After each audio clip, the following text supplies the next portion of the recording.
The members of the commission, please come to the dais. Gentlemen, hey.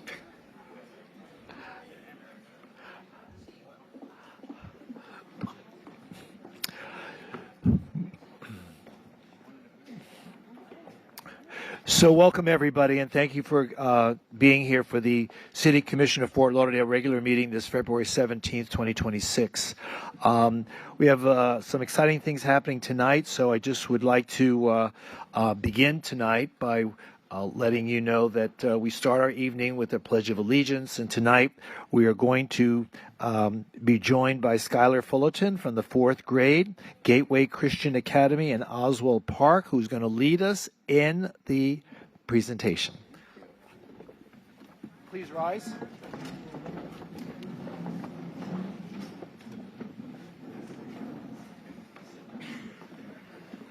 are you? Nice to meet you. Nice to meet you. Put your right hand on your heart, and you may begin. Good afternoon. My name is Skylar Fullerton. I attend Gateway Christian Academy in Oswald Park. Today I'll be saying the Pledge of Allegiance. Please stand.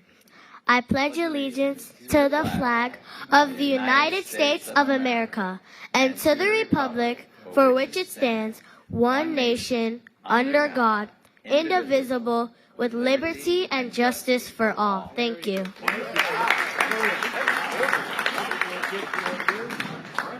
good. Thank you so much, Skylar. You're welcome. Let's take a little picture. Is anyone from your family here tonight? Yes. I want you to have them come up. We'll get a picture of you guys right over here. Yep. She's an actress, I'll tell you. Oh, you better get an autograph now? Yeah, I know. Hi, how are you? Nice to meet you. Nice to meet you. Nice to meet you.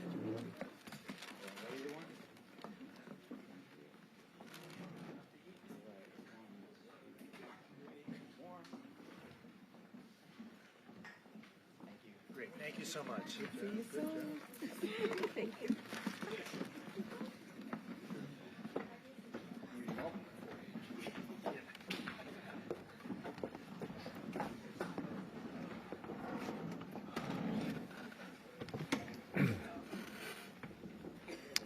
So before we begin our meeting, I'd just like you all to join us in a moment of silence.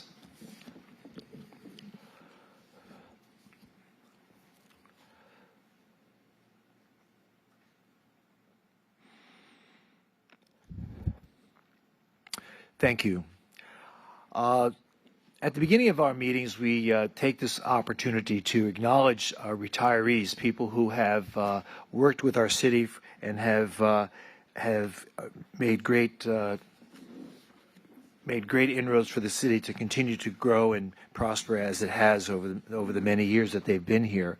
So I have just a few announcements. First, I'd like to recognize Michelle Heisey, who's been the police records clerk for 30 years. Thank you so much, Michelle.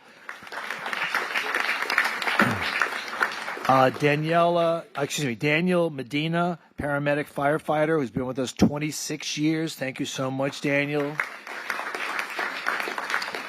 Kevin Sumner, fire inspector, been with us 28 years. Congratulations. Now it is also my distinct honor to recognize and present to a lady that has been with us not as many as 26 or 28 years, but her impact has been as meaningful as every day that she's worked with us. So I'd like to invite Susan Grant to please join me at the podium.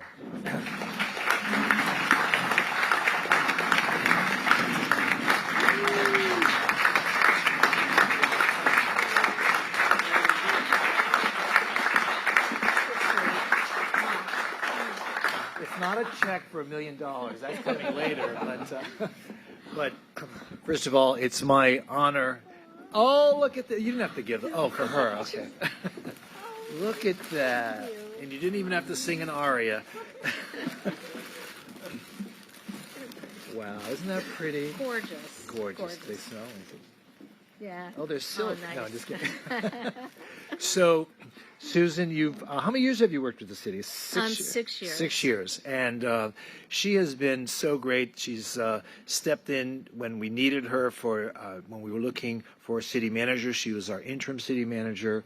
You have certainly led us through a lot of great times and gotten us through difficult situations, especially financially when we're trying to work out the finances of the city, and it's just been personally a wonderful experience to have worked with you, and so tonight, on behalf of the city of Fort Lauderdale, I'd like to present to you. Ooh, look at this! This is a.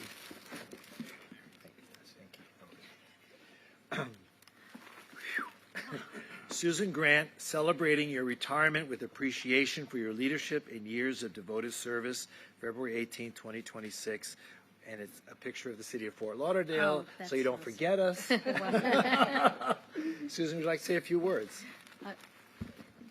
Just thank you so much to everyone. Some of you might know that I worked for the city of Coral Springs for 27 years before I came here.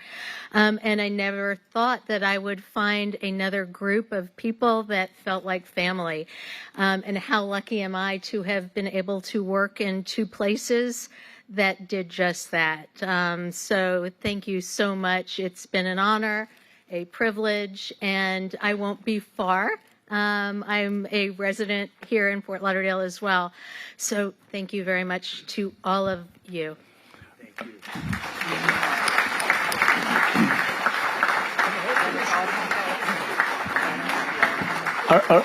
Susan, a resident where?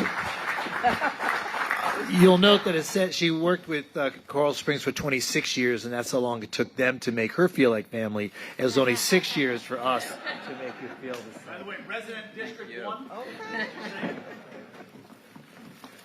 Remove that podium.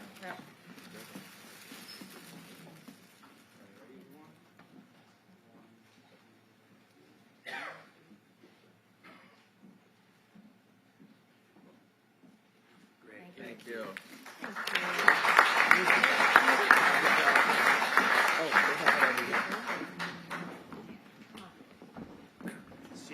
See you when? Thursday? Yes. Yes.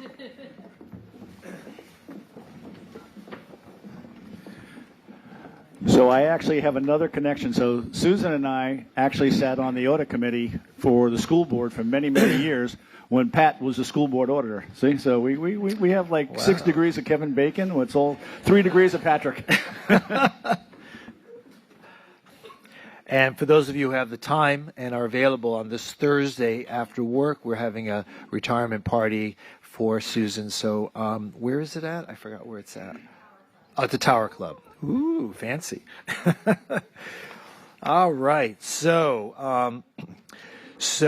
I'm going to ask for the approval of the minutes and the agenda. There are no revisions to the agenda, but we do have one walk-on presentation. We are honored to have in our midst tonight Congresswoman Sheila Sheriffless McCormick, who will be giving us a federal legislative update.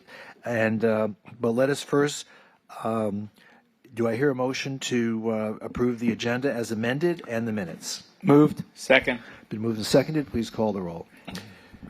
Commissioner Glassman? Yes. Commissioner Beasley Pittman? Yes. Commissioner Sorensen? Yes. Vice Mayor Herbst? Yes. Mayor Trentalis? Yes. So let me welcome the Congresswoman. Come up, please come to the podium. Please join me in welcoming. Thank you so much. Thank you. Good afternoon, everyone. It's always wonderful to be here in Fort Lauderdale. I wanted to start off our presentation with giving you the state of play in Washington, D.C. Right now in Washington, D.C., I describe it as a storm of political mayhem that is really jeopardizing how we are and who we are as a nation. And so when I talk to my colleagues, I always talk to them about the need for us to be looking on how we're going to land this plane. Landing this plane means that we're going to have to make some tough decisions. It means that we have to get close enough with each other and talk to each other enough that we know we each other's wounds are, and we know how to rehabilitate us as a nation. In hopes of doing this, we've been meeting with different groups, bipartisan, trying to figure out how we get through. And the reason why we call it political mayhem is because right now we're dealing with a whole bunch of people who are actually having mass retirements because there's a lot of political intimidation. We'll also find that there's a lot of theatrics over us seeking the truth, and there's also a lot of scandals going on and false accusations. And so I wanted to tell everybody what we're doing in D.C. to try and get past that. We are meeting and we're talking to everybody in our communities, but more importantly, what we're doing is having the conversation of what policies that we can put forth that will help us economically and that will also help us to come together and heal. And so with that, I wanted to do this presentation to kind of give you the update of where we are in Congress. And there's been a lot of conversations really about the political state of play. The political state of play right now, as I mentioned, there's been a lot of retirements. These retirements have been stronger on the Republican side, with Democrats following, you know, very near behind. But more importantly, what's going on is right now the Republicans have a 1-seat majority. That 1-seat majority has been a blessing and a curse in disguise. A blessing in the sense that now we're having more conversations. A curse now because we're having more of a blockade that occurs. For those of you who do not know, we are presently in a partial shutdown, which means that our TSA agents are not getting paid, which means our Homeland Security is not getting paid. There's several departments who are not getting paid and people who are hungry right now. But we're working to make sure that we can have reasonable efforts and reasonable restrictions so we can get past this roadblock. And so I felt the need to come and tell the district where we are and how we're doing it. On the other side, we're thinking that we're going to be able to pull out of this shutdown by having some negotiations. One of the negotiations that we've been having have been with funding and restrictions on ICE. One of the things that we've asked for is for them to actually not be able to go into churches, into private areas. We've also asked them to also make sure they have IDs because we've been hearing and getting more and more reports that people are wearing masks and attacking people in our communities pretending to be ICE. But most importantly, we've been asking for simple regulations when it comes to use of force. And it seems like we're getting closer to that end. I hope that we'll be able to come to that resolution before, I believe it's March 3rd, when we'll have people who aren't getting paid. So we're working adamantly to get there. I also want to talk about our progress when it comes to TPS. Now, we've been fighting this TPS fight for a very long time. As you may know, we had over 400,000 Haitians who were supposed to be deported. Within South Florida, that was going to be approximately 150,000 within all of South Florida who would be deported. When we looked at the statistics, these people are people who worked in healthcare, they worked in housing, they worked to build our communities. And so we knew that we needed to create a mechanism to keep them working as we're educating and actually training the American workforce. So we put up a bill called to Respect Our Workers Act, which we're looking forward towards getting them to actually be able to create a pipeline where we would move them out as we're educating. So that brings us to our real issue that we're having right now when we're looking at this mass migration, is that we have not been putting enough money into job skills training in order to make sure that we're replacing these jobs. And we're seeing a lot of people becoming concerned. So as we're pushing that legislation through, and we have another legislation called American Jobs and Economic Mobility Act, which would allow us to put more money into job skills training, we have wrote an amicus brief. And that amicus brief was referred several times to the lawsuit that was in the courts, in the decision made by the judge when they put a stay. So as of right now, TPS holders do not need to leave the country, which gives us enough time to actually have legislation to educate Americans to replace and also hold them until we have a pathway. In addition to that, I want to talk about some of the things we can champion while we talk about all this doom and gloom. I always want to talk about, hey, what have we done together? One of the things that we've done together, we've been able to do more than 2,000 casework for our constituents. We've also been able to bring more than $583 million of federal funding. We've also passed the AED Act, which is to bring automated defibrillators, which if you have a heart situation. But I also saw the firefighters who had these here, this Narcan, which I want to tell you guys, thank you so much for this, because I actually have a bill for Narcan, which places Narcan in every emergency kit that you buy in the stores or anywhere.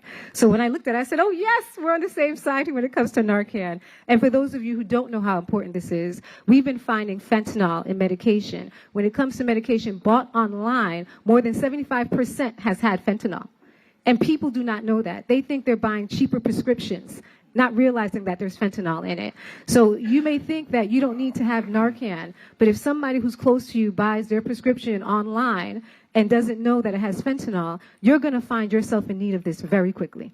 And so we highly recommend that. If we can get Narcan wherever we can, let's do it and get the job done. The last thing I wanted to talk to you about, because I don't want to take up too much of your time, even though I do have like 13 pages in front of me. But I'm not going to do that to you. Housing. We have a Homeowners Insurance Affordability Review Act, this would be in addition to what you're seeing on the state side to protect homeowners insurance. We are trying to create a federal account that would help. This federal account is much necessary because we're seeing other areas and other states suffering the same things as South Florida. And we are also, I want to keep you engaged on what's going on. Engaged in the sense that, we started this Fight Back tour, I want to say probably a year ago, and we stopped over 150 locations. We're going to continue with our Fight Back tour, but many people said they wanted more intimate conversations so they could be honest about what they're going through. And so we have conversations with the Congresswoman. We have one coming up in Fort Lauderdale.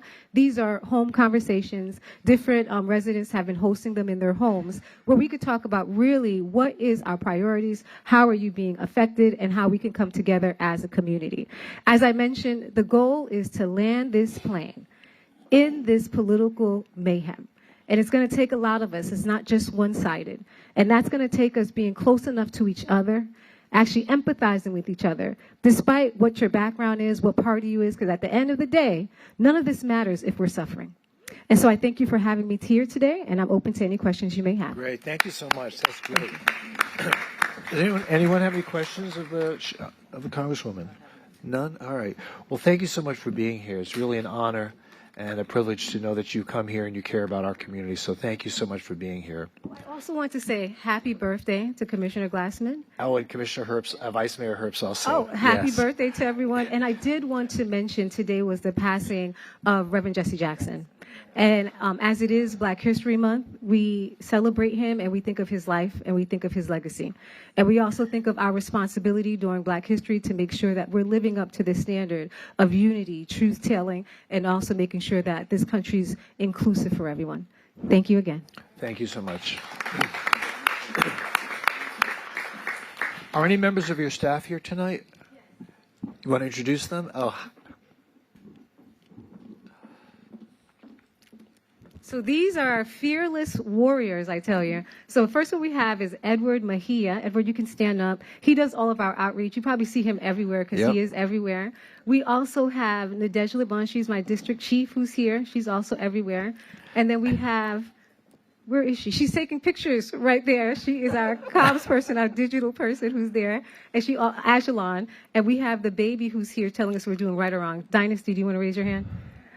It's important that we have environments where you could bring your children to work anytime. And we also have my security who's always there protecting me. He's right over here. Say hello. I don't know if you want me to tell everybody your name. Well, very nice. Welcome. Welcome. Thank you for coming to our meeting tonight. We appreciate it. Okay. Well, there's a lot. So I next would like to invite Rich Walzer, who's our Broward County Fine Commissioner, and Rich has some things he'd like to present to us. Commissioners, thank you. Susan Grant, it's an amazing to be able to work with you over the last year, and congratulations on your retirement.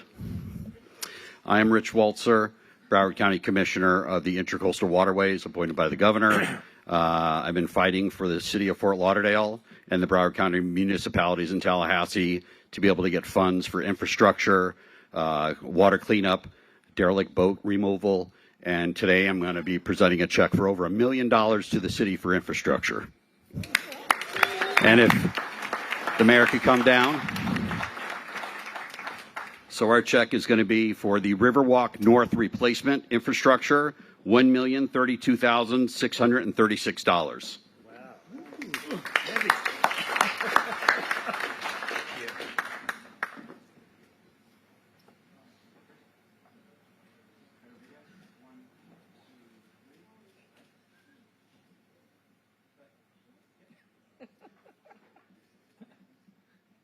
Rich, I want you to know you can come to our meeting anytime. Yeah, always welcome. Always welcome.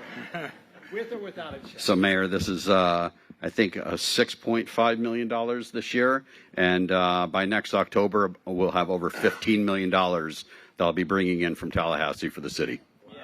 Awesome. Thank you.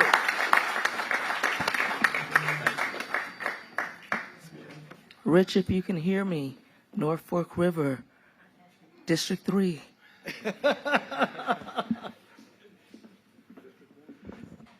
Commissioner Pam, you know I love you. We got witnesses. That's it. And District 1, you do know you live there, right? Keep it coming in District 2, Commissioner. Keep it coming.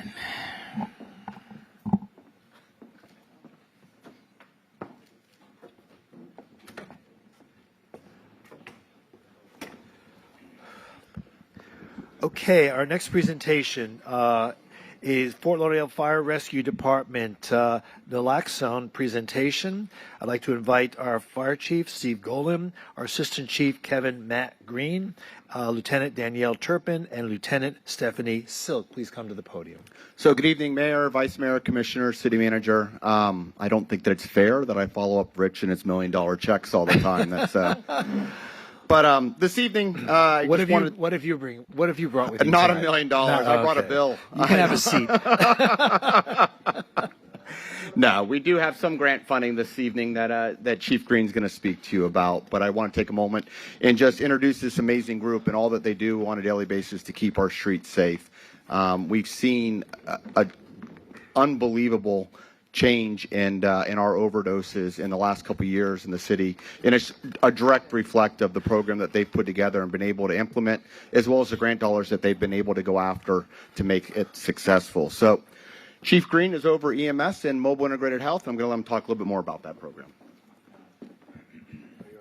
Good evening, Mayor and Commissioners. Thank you for the opportunity to briefly share a new public health initiative from Fort Lauderdale Fire Rescue. Opiate overdoses continue to affect communities across Florida, including here in Fort Lauderdale. Our fire rescue crews respond to these emergencies all too often, and through department data, we can see clear patterns where these overdose calls occur. In 2025, Fort Lauderdale Fire Rescue responded to over 500 overdose calls for service, 400 of which required the administration of naloxone. These incidents are often survivable when help and the right tools are available quickly. In response to the opioid epidemic, Fort Lauderdale Fire Rescue will launch the CORE program. The CORE program is a grant-funded statewide effort focused on reducing overdose deaths through an integrated system of community partnerships that provide medical stabilization, medication-assisted treatment, behavioral health care, and peer support services. Locally, this program allows us to take targeted, data-driven approach to overdose response, and tonight's agenda includes a budget amendment to accept $350,000 in grant funding to support this work. Through the CORE program, Fort Lauderdale Fire Rescue is set to become the first fire rescue agency in Broward County to offer medication-assisted treatment to those suffering from substance use disorder. As you see on the display beside me, Fort Lauderdale Fire Rescue, in collaboration with Strategic Communications, is branding our new initiative CORE FTL, which stands for Coordinated Opioid Recovery and Education. One of our first initiatives under the CORE FTL umbrella will be our naloxone and naloxone distribution box program. Tonight, many of you were given naloxone on a lanyard as you walked into the meeting. Naloxone, also known as Narcan, is a safe, easy-to-use medication that can reverse the effects of an opioid overdose until first responders arrive. It is completely harmless if opioids are not present, is completely safe, and can be administered by anybody. Using CORE grant funding, Fort Lauderdale Fire Rescue will distribute and maintain free naloxone and naloxone dispensers in areas where we see higher rates of overdose calls. This initiative is especially timely as we head into spring break. During this season, Fort Lauderdale sees a significant increase in visitors, and activity, which often leads to increased medical calls. The Core FTL naloxone initiative adds another layer of preparedness and public safety infrastructure during one of our busiest times of the year.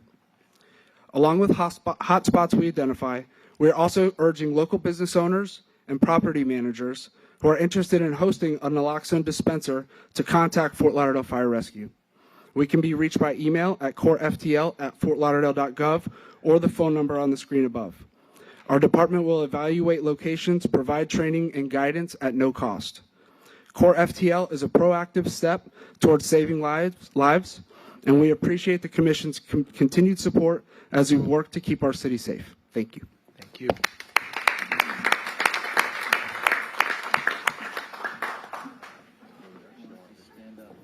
Oh, we stand up. Put away all my cake, my trees.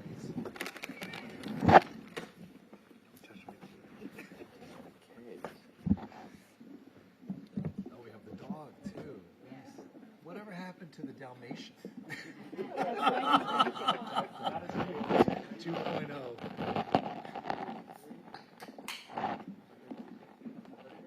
Thank you, Congresswoman.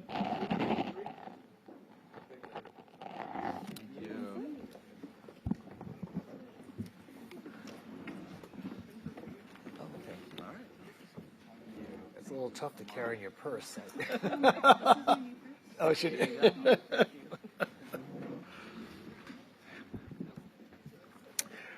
Okay, great. So, thank you everyone for your patience, and tonight we'll continue with the rest of our agenda. At this point, we now come upon our consent agenda. This is where I ask members of the commission if they have an item which they'd like to pull, and we would discuss and vote on separately. Otherwise, we will vote on all the consent agenda items at once. So, Vice Mayor, do you have any consent agenda items you'd like to pull? I do not. Commissioner Beasley Pittman? None. I have none. Commissioner Glassman? None. Commissioner Sorensen? None. Okay, so do I hear a motion to approve all the consent agenda items? So moved. Second. Moved and seconded. Please call the roll.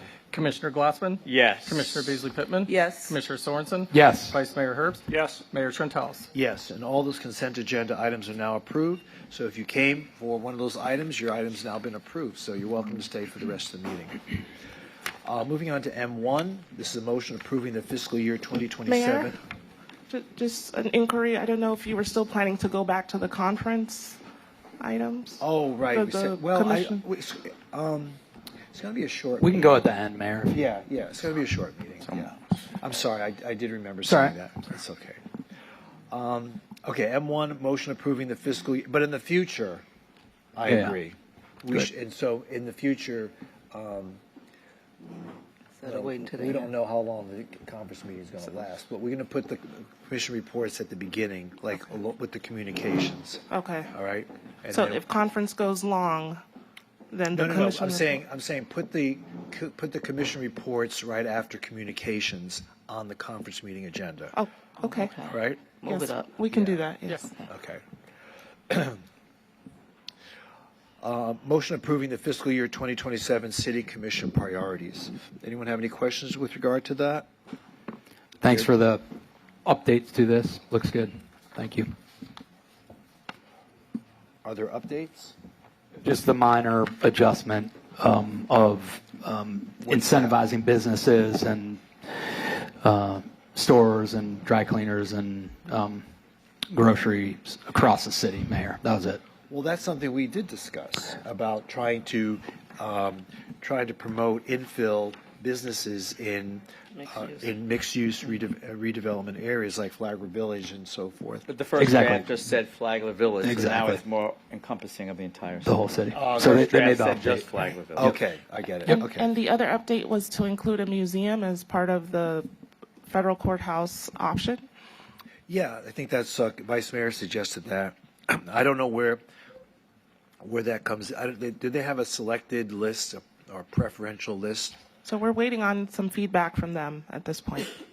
Say it again? We're waiting on some additional feedback Okay, from them. We've okay. shared with them the feedback from the commission as to the potential use categories. Okay. And so Because if they approve a potential use, it also allows us to request 100% what's the word I'm thinking of? Funding? A free.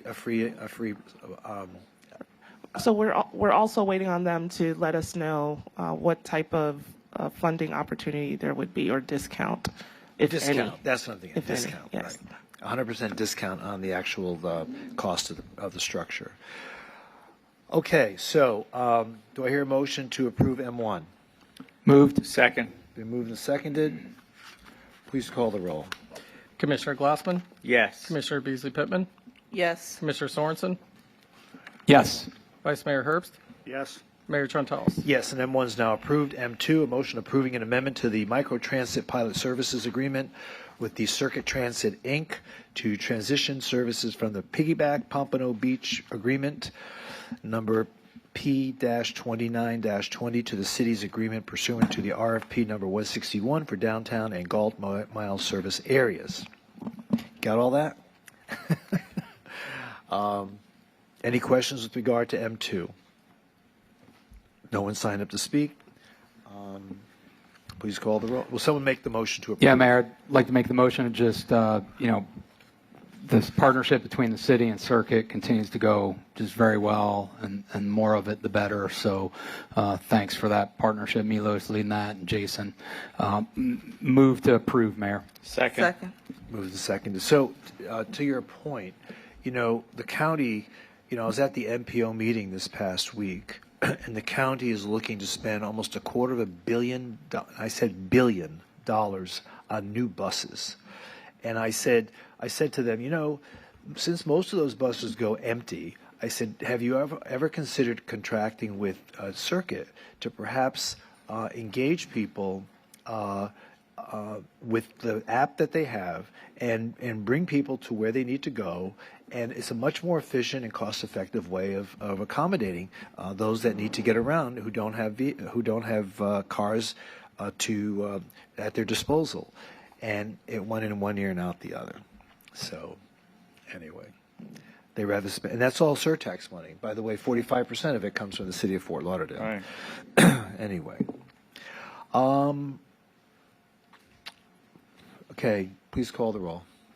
Commissioner Glassman? Yes. Commissioner Beasley Pittman? Yes. Commissioner Sorensen? Yes. Vice Mayor Herbst? Yes. Mayor Trentalis? Yes, and M2 is now approved.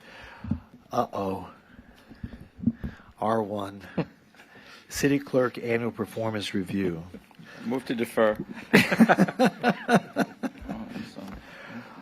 Okay, so the city clerk is looking for approval of a merit raise, and Section 1 of the resolution. Do you want this done by dollar amount, city manager, or is that done by percentage? I looked at the header. It can be done by percentage. I can. Yeah, it's done by percentage. Yep. Yeah. So, who would like to introduce a resolution and request an increase based on a percentage? I'll introduce the M1 and also make a motion of approval with 3% increase. So that would be inside the resolution. Okay. Yeah. Yes. So an increase of 3% for City Clerk David Solomon. Anyone have any questions or comments with regard to that? There being none. Thank you. I just say, Mayor, thank you for your good work. City Clerk, doing great. Keep it up. Thank you. Yeah. Now, do you? Yeah, second. I was going to ask him, do he get to read the resolution too? Yes, I can read anything into it. Too. Very self-serving. So your raise depends on how well you do reading the resolution? Yes. That's yes. Yeah. Well, before I read this, thank you very much for your you're very support, welcome. and No, I really want to. We thank you. And I want to thank my group. My city clerk team is amazing, and they're so good, and they make me as good as I am. And I'd like to thank the charter offices as well. Everybody. You're welcome. Thank you, deserved. And that's it. Well deserved. All right. They make you look good. That's all I got to say. A resolution of the City Commission of the City of Fort Lauderdale, Florida, providing for a merit salary increase of 3% for City Clerk, me, David R. Solomon, and providing for an effective date of January 23rd, 2026. Commissioner Glassman? Yes. Commissioner Beasley Pittman, Yes. Commissioner Sorensen, Yes. Vice Mayor Herbst, Yes. Mayor Trentalis. Yes, and that resolution is now approved. Congratulations. Thank and you. Thank you for your Congratulations, David. Thank you. Well deserved.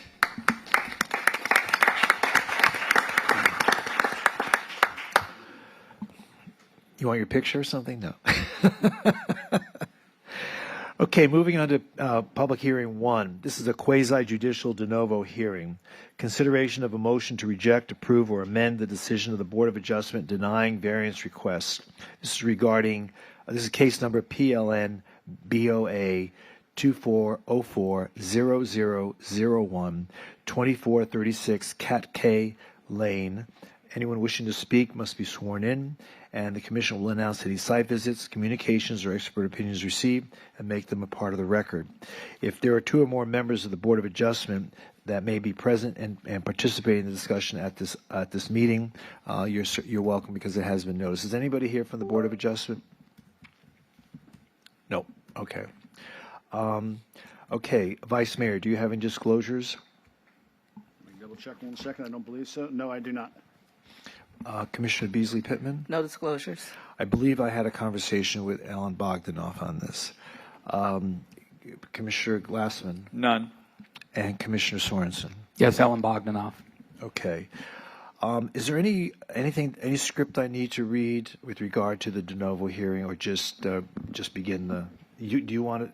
No, take? Mayor, you go ahead. I just wanted to advise that yes, Ellen Bogdanoff is here for the applicant. Yeah, I have. The Board of Adjustments will be represented by Hudson Gill. Right. And I have because I was going to call them up, but I didn't know if there was a presentation by your office that would, as a predicate to the beginning of this de novo hearing. No, the applicant will The present their applicant will do case, that. and you'll decide based on the evidence whether it met the ULDR and whether there might be a unique hardship attributable to the land that might or might not overturn or support the decision of the board. So the commission has to determine basically a 2-pronged test, whether or not it meets the qualifications under the ULDR, and whether or not, and if not, then has a hardship been presented to this property owner that would permit the commission to approve the request. That's correct, Mayor. Mayor, before we move on, I think I need to amend my answer. Ellen, did we speak on this, or was it a different? Okay, all right. So I need to change my answer, my disclosure. I did speak with Ellen Bogdanoff. Okay. Thank you. Okay. Ellen?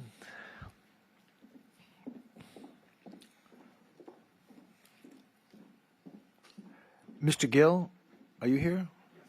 Oh, okay. So are you here? You're here for the board, but you're not on the board. You're not on the board, but you're here for the board. Okay. I just want to I want to know who all the players are. Okay. I'll call you up shortly. You want to push that button? Mayor and Commissioners, I appreciate it. I do have a PowerPoint, and I'm handing it out because some of the print might be too small to see. I don't know if they're putting it up. Okay. Yep, we've got it. Got it? Yep, thanks. Perfect. Okay, thank you so much. Why we are here. So the Tashers brought 4 variances before the Board of Adjustment.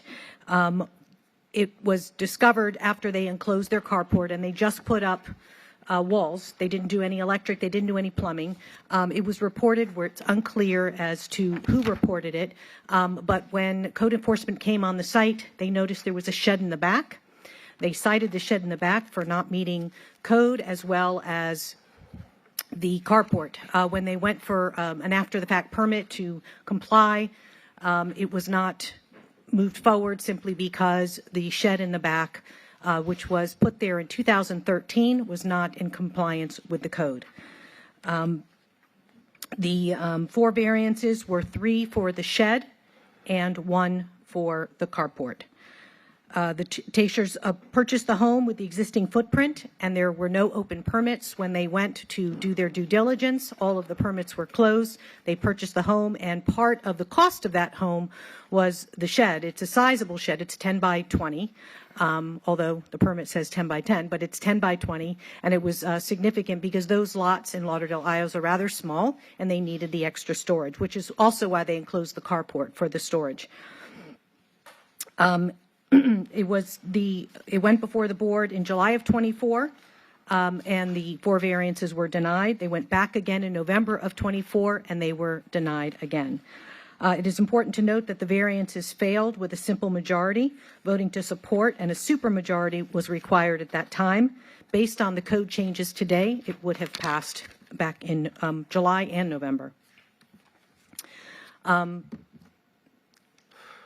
As you know, because you passed it, the code changes, we appealed on the basis of the fact that now we can come before the commission for a de novo hearing.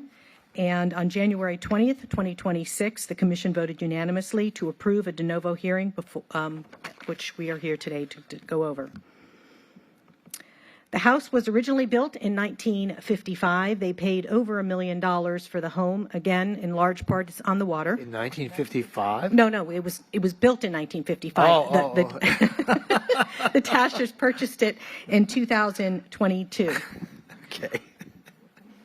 And again, part of the value of that home, which was a valuable asset, was the shed in the back.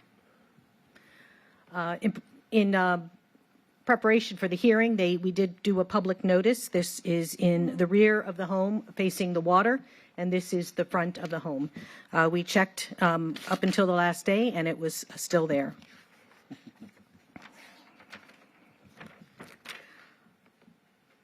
This is the footprint of the home, and I just wanted everybody to see this so you see how tight everything is.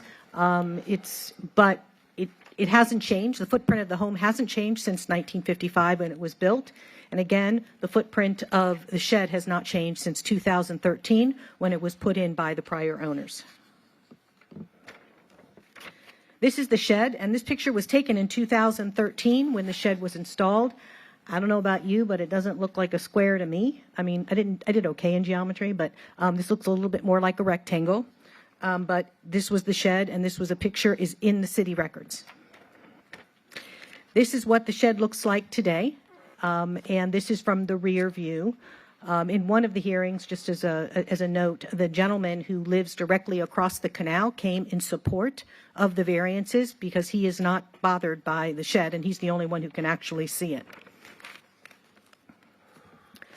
I just wanted you to all see the carport and that the walls that were put up, and again, not realizing that he needed a permit just to kind of enclose the walls because he wasn't doing anything with electric. It was an error on their part, but they did try to fix it with an after-the-fact permit. Hey, Ellen? Yes.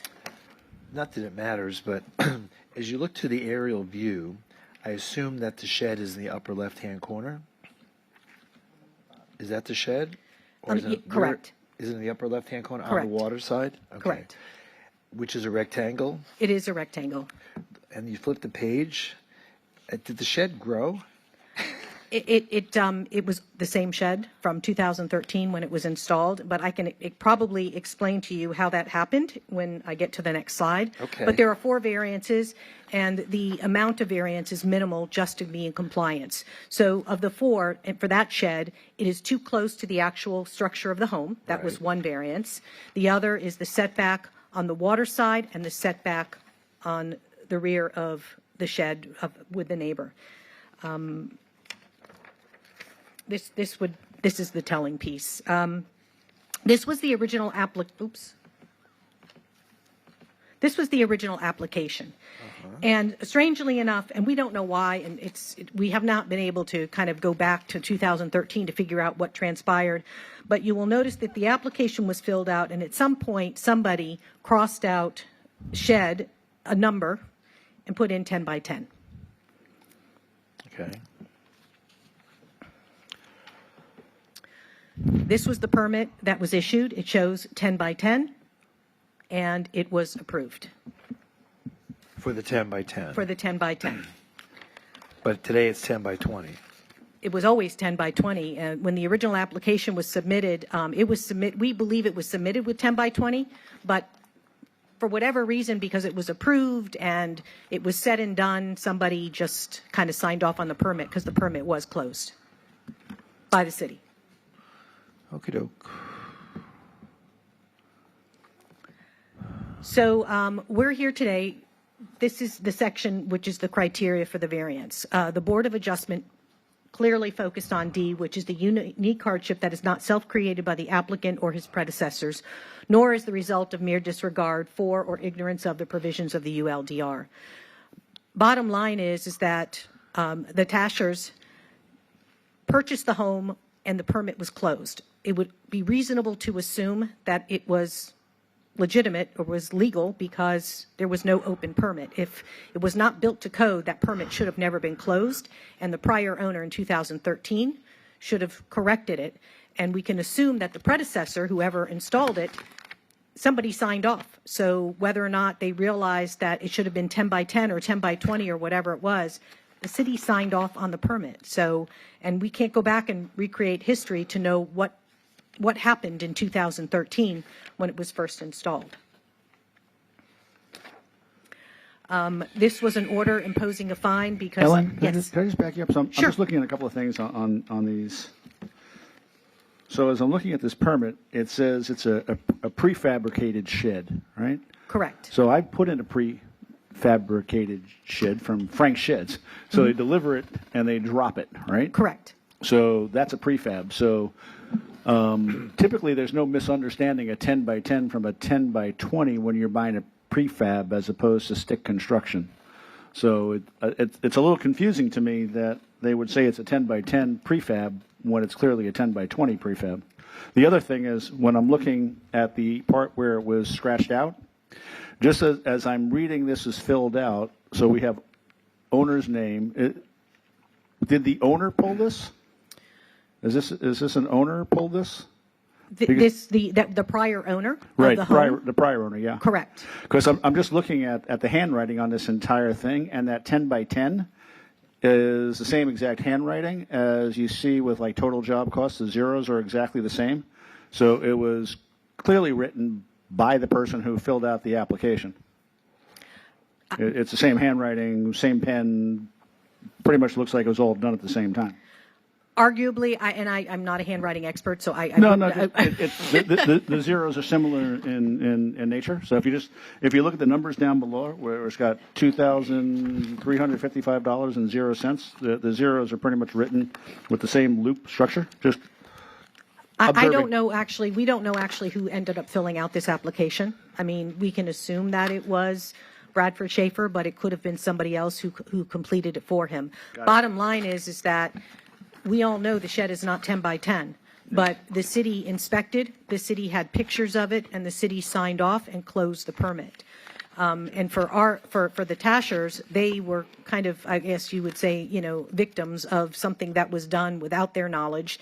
And certainly if they did their due diligence, if there was an open permit for a violation, they either wouldn't have bought the home or they would have told the owner that they had to cure it before they would purchase the home.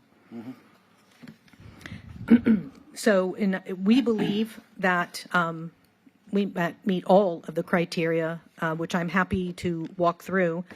There have been fines that have been accumulating because of their effort to try to correct what they were unable to do so when they pulled the permits because they needed a variance. I mean, the cost to remove this plus the decreased value in the home, I mean, they paid for it, and not only would they lose the value that they paid for it, they would end up having to sell the home for a lot less because the storage would be gone. The fines to date, and I checked them today, they're at $87,900.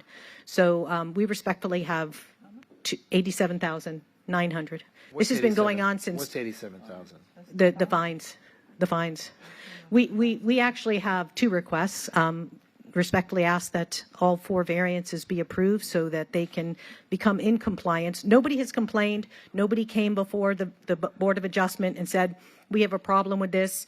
The gentleman that's directly adjacent to the shed, his neighbor, was supposed to come and support, but he was out of town the day of the hearing.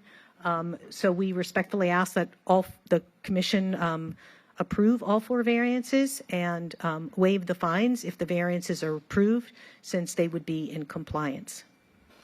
All right. Thank you so much. And I'd like to reserve rebuttal time if I can. No problem. Hudson. And Mayor, if I could, hey Hudson, thanks for City Manager. Is Hudson here as a city, like being paid by the city? I'm just trying to understand that. Representing the board. That is correct, Commissioner. Mr. Buell is here representing the board and the board's position. Okay, so we pay outside counsel to represent boards? Just trying to understand this. In these appeal matters, yes. In these appeal matters. Okay, thanks. Thank you, Commissioner. Good evening. Hudson Gill, representing or here for the Board of Adjustment. I just wanted to go over, I guess, what the criteria is that you're supposed to look at and what the burden is for you to make the decision you have tonight. It's the burden under the code is on the applicant to show by a preponderance of evidence that they've demonstrated a unique hardship attributable to the land, and the code provides you the criteria you're supposed to go over. Ms. Bogdanoff laid them out for you. So I can go through them again if you want, but they're in front of you. So your role today is simply to look at the evidence that's been presented by the applicant and to see if you believe by a preponderance of the evidence the applicant has met its burden to demonstrating that this variance Well, should so be why don't granted. you, what are those criteria for determining what is a hardship? Well, they are laid out in the code and they're in the memo, but the first one is that special conditions and circumstances affect the property at issue which prevent the reasonable use of such property. That's number one. It's either or, right? It's not and, it's or, correct? No, it's special conditions and circumstances. Right, I understand that, but the four you're going to lay they're out. ands. They're and. Yes. So they have to comply with all four Yes. in order to substantiate a hardship. Correct. Okay. Under the code. The second criteria is that the circumstances which cause the special conditions are peculiar to the property at issue or to such a small number of properties that they clearly constitute marked expectations to other properties in the same zoning district. The third criteria is that the literal application of the provisions of the ULDR will deprive the applicant of a substantial property right that is enjoyed by other property owners in the same zoning district. The fourth criteria is that, and this was the one she touched on, that the unique hardship is not self-created by the applicant or his predecessors, nor as a result of mere disregard or ignorance of the provisions of the ULDR, and that the variance is the minimum variance that will make possible reasonable use of the property, and that the variance will be in harmony with the general purpose and intent of the ULDR. So those are the criteria you need to look at. They presented the evidence. Obviously, there's no one here contradicting that evidence, but it really involves an existing shed that the prior owner put in. The permit was for a 10 by 10 shed. A 10 by 20 shed was installed, and the permit was closed.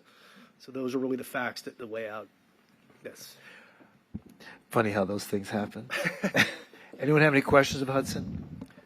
So there's really no one from the Board of Adjustment or anybody else I mean, this is a de novo hearing. Correct. And so we're technically supposed to be the triers of fact, right? So far, the only facts we've heard are from the applicant. Yeah. Technically, correct? There's been nobody to controvert any of those facts. No, that's the testimony. Okay. All right. Thank you, sir. I mean, I know I'm the mayor, but I'm supposed to be like a judge, but Mayor, may I also add, though, at this moment, there was a request regarding the fines, and in this capacity, right now, you don't have the authority to address that. It could go back to the special magistrate to address the fines, but not. we don't have the not for your authority to purposes address that. tonight. Okay. All right. Can we make a recommendation? Yes, you may. Okay. Okay. So is there anyone else who wishes to speak on this item? Ellen, do you have any concluding remarks? All right, does anyone have any questions of either person that has spoken? There being none, okay. So right now, the City Commission, serving in its quasi-judicial capacity, has a determination to make as to whether or not the four criteria have been satisfied based on the evidence that was presented by the applicant. And looking at the evidence that we were presented, I believe this booklet contains pictures and documents which are purported to support the position of the applicant. So is there anybody here on the commission who wishes to make a motion with regard to this item? Mayor. First of all, wait a minute, before you say anything. Do I hear a motion to close public hearing? Moved. Do Do I hear a second? Second. Moved and seconded. Please call the roll. Commissioner Glassman? Yes. Commissioner Beasley Pittman? Commissioner Sorensen? Yes. Vice Mayor Herbst? Yes. Mayor Trentalis? Yes, so public hearing on PH1 is now closed. Yes, Commissioner. Thank you, Mayor. One of the, I think, important notes in this is, let's see, I'm trying to count, it's about 6 pages from the back where, in this booklet we were given, where you'll see City of Fort Lauderdale permit, date issue 10/24/2013. And what you'll see in the red box there, it says special conditions / notes, ATF shed, prefabricated 10 by 10. So this is, I think, one of the reasons that leads to best understanding what happened here is the city in its permitting approval erred, in my view. And what that leads to, Mayor, in my view, is a unique hardship on the owner of this parcel and this shed. So that contributes to it. That's not the only factor, but that's one of the contributing factors. And so as a result, Mayor, I'd like to make a motion that the variance requests, all 4 variance requests, meet the indicated standards of the ULDR, and that we should approve these 4 variances, rejecting the order of the Board of Adjustment. Second. Is that properly stated? Yes, Mayor. Okay. It's been moved and seconded. Anyone else have any comments or questions? Just a question, Mayor. Did you want us to incorporate into the motion that recommendation that you asked about in terms of the fines, or is that something separate? Well, Commissioner Sorensen? I think that'd be separate. I'd feel better. Okay. Separate. Okay. Yeah. Okay. Can I just ask one question before we vote? Please go ahead. Ellen, you said that the neighbor adjacent to the property is in support of this. Did they submit anything along those lines? You said they were going to come to the meeting, but they didn't come. They were unable to attend the Board of Adjustment meeting? Is there anything that supports that they are okay with this? Because they're looking at the non-conforming shed. Correct. And this was, the one gentleman who lives behind them, across the water, did show up and did support it at one of the hearings. The one adjacent was out I'm of looking at the guy town. with the pool. Because I know if I was in that pool, I would not want to be looking at that shed every day, so I'm just curious. He told the Tashers that he supported it, but he has since sold his home and moved. Okay. But nobody has complained in all the years that it's been there. So I guess the people that just bought the house, bought it seeing the shed there and have not objected. Correct. Okay. All right. And buyer beware. And Vice Mayor, just to add to that, like your district, I'm sure we have very vocal residents of District 4, and I've only heard support for this where we're heading with this. Okay. Yep. I'm always curious to see if there's something that's in the record. That's all. Yep. Mayor? Mayor, Justice Commissioner Sorensen, in your motion, if you intended to address the fines, it would be appropriate that you do it in your motion. Otherwise, you're done with the matter. So it would be a recommendation, if anything at all. Otherwise, the city Okay, can take it back with or without your recommendation. Sure. So then I'll amend my motion pending acceptance of amendment that it's recommended the fines be waived in totality. May I offer a friendly amendment to that, Commissioner Sorensen? Wait, hold on. Go on. I think you're recommending that the person who seconded it, Commissioner Glassman, has to agree to the amendment. Could I offer a friendly amendment to the friendly amendment first, though?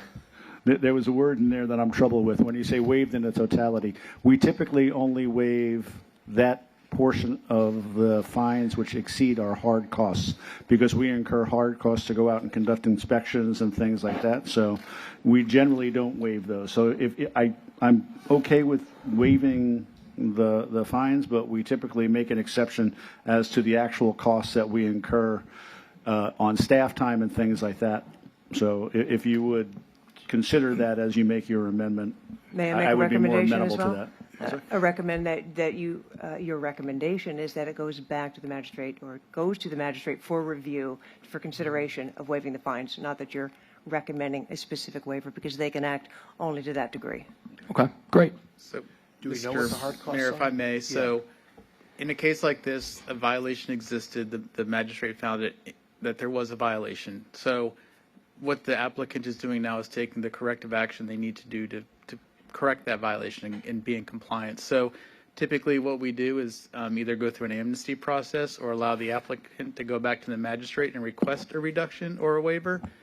And part of their request can be based on the actions they've taken to come into compliance. And so there is a process in place for that. I think there's a compelling case for it. And, you know, I think staff can be supportive with the magistrate, hearing the commission's feedback when that goes to them for consideration. Yeah, but we're not making a ruling on the fine. We're just making a recommendation. Right. So to avoid the applicants from having to come back here again, I think the commissioner just wants to roll it all into one, so that when you do go before the magistrate, that there is a recommendation there from the commission with regard to the fine. But I do agree with the vice mayor that the hard costs should be subtracted from the fine, as if we're going to waive that. So we should at least try to recover our hard costs. I don't know what the hard costs are right now. Mayor, may I again suggest that what your recommendation might be is that it goes back to the magistrate for their assessment of it in determining to what degree the fines can be reduced, as opposed to... And that's fine. That's fine, but the recommendation should still come from the commission that there should be a reduction in the fine. Yep. Okay. So the motion is yep, approve all 4 variances. That it is the fines are the fine total is sent back to the magistrate for further evaluation with a city commission recommendation of reduction. Minus the hard costs. Minus the hard costs. a full reduction less the hard costs. That is your recommendation. I recommend that you actually just simply send it back to them for their review. Okay, fine. I'm fine with But that. then they may want to. I don't want the applicant to have to come back here again. Because You may move as you wish, Mayor. It's up to you, Commissioner, Okay, what you want to do. I've made the motion. Wait, the fines be referred back to the special magistrate with a recommendation to reduce the fines with the exception of the hard costs. Okay, there you go. Does the Commissioner Glassman, do you accept the friendly amendment? Yes, thank Okay. you. And we'll find out what those hard costs are and share with the commission. Well, the special magistrate will know. We'll share it just as an FYI with you. Thank you. All right, are there any further comments or questions with regard to this item? There being none, please call the roll. Commissioner Glassman? Yes. Commissioner Beasley Pittman? Yes. Commissioner Sorensen? Yes. Vice Mayor Herbst? Yes. Mayor Trentalis? Yes, and that item is now approved. Moving on to OSR 1, we have a second reading of an ordinance amending the City of Fort Lauderdale Comprehensive Plan, future land use element, conservation elements, sanitary sewer, water, and stormwater element, and capital improvement element to incorporate by reference the 10-year water supply facility work plan 2026. Would someone like to introduce the ordinance? Introduce. The ordinance has been introduced on second reading, and no one signed up to speak. Anyone wish to comment or question? There being none, please call the roll. In ordinance of the City of Fort Lauderdale, Florida, amending the future land use element, conservation element, sanitary sewer, water, and stormwater element, and capital improvement element to incorporate by reference therein the 10-year water supply facility work plan 2026 of the Fort Lauderdale Comprehensive Plan, and to update the goals, objectives, and policies related to the City of Fort Lauderdale water supply facility work plan, providing for severability, repeal of conflicting ordinance provisions, transmittal to the applicable reviewing agencies, and providing for an effective date. Commissioner Glassman?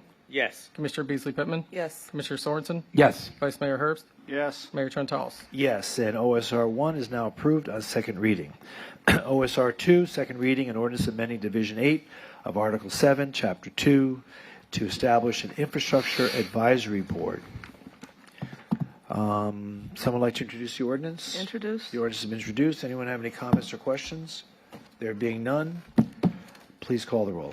In ordinance of the City of Fort Lauderdale, Florida, amending Division 8 of Article 7 of Chapter 2 of the Code of Ordinances of the City of Fort Lauderdale, Florida, to establish an infrastructure advisory board, providing for membership qualifications, length of term, and the purpose and duties of the board, providing for correction of scrivener's errors, and providing for severability, repeal of conflicting ordinance provisions, and an effective date. Commissioner Glassman? Yes. Commissioner Beasley Pittman? Yes. Commissioner Sorensen? Yes. Vice Mayor Herbst? Yes. Mayor Trentalis? Yes, and now the Infrastructure Task Force is a permanent advisory board to the commission. That's great. Moving on to our... Just can't let it go. R2, appointment of board and committee members. Mr. Clerk, please read the names into the record.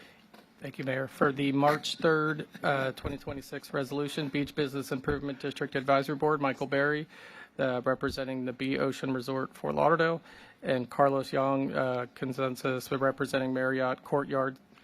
And then for Central City Redevelopment Advisory Board, Fiona Johnson, nominated by Commissioner Glassman, Christopher Casey, nominated by Commissioner Glassman, Bobby Tinoco, nominated by Commissioner Glassman. Community Service Board, Gary Hensley, nominated by Commissioner Deli. That's consensus, nominated by Mayor Trentalis. Insurance Advisory Board, Hendrik Sienema, nominated by Commissioner Sorensen. David Cooley, nominated by Vice Mayor Herbst. Sunrise Key Neighborhood Improvement District, Thomas Walter, nominated by Commissioner Glassman. And for tonight's resolution, Affordable Housing Advisory Board, Jay Adams, nominated by Mayor Trentalis. Rebecca Howell, nominated by Commissioner Glassman. Willie McKay, nominated by Commissioner Beasley Pittman. Central City Redevelopment Advisory Board, Chantel Jerome, nominated by Vice Mayor Herbst. Charter Revision Board, Nadine Hankerson, nominated by Commissioner Beasley Pittman. Citizens Committee of Recognition, Eugenia Ellis, nominated by Commissioner Sorensen. Bobby DeBose, nominated by Commissioner Sorensen. Community Appearance Board, Yvette Giles Stewart, nominated by Commissioner Beasley Pittman. Sharon Bogard, nominated by Commissioner Sorensen. Education Advisory Board, Aaron Gall, nominated by Commissioner Sorensen. Infrastructure Advisory Board, Lisa Sharkey, nominated by Mayor Trentalis. Peter Partington, nominated by Mayor Trentalis. Shane Grabsky, nominated by Vice Mayor Herbst. Ralph Zeltman, nominated by Vice Mayor Herbst. Gregory Barnett, nominated by Commissioner Glassman. Roosevelt Walters, nominated by Commissioner Beasley Pittman. Marta Reschko, nominated by Commissioner Sorensen. Lindsay Way, nominated by Commissioner Sorensen. Nuisance Abatement Board, Cornell Nichols, nominated by Mayor Trentalis. Parks, Recs, and Beaches Board, Don Mizell, nominated by Commissioner Sorensen. Sean Fee, nominated by Commissioner Sorensen. Stephen Wojtko, nominated by Commissioner Sorensen. And for the Sustainability Advisory Board, Kelly Charles, nominated by Commissioner Sorensen. And that rounds it out. Okay, are there any modifications or additions to those names? I'm sorry, who did you show us the, for Don Mizell?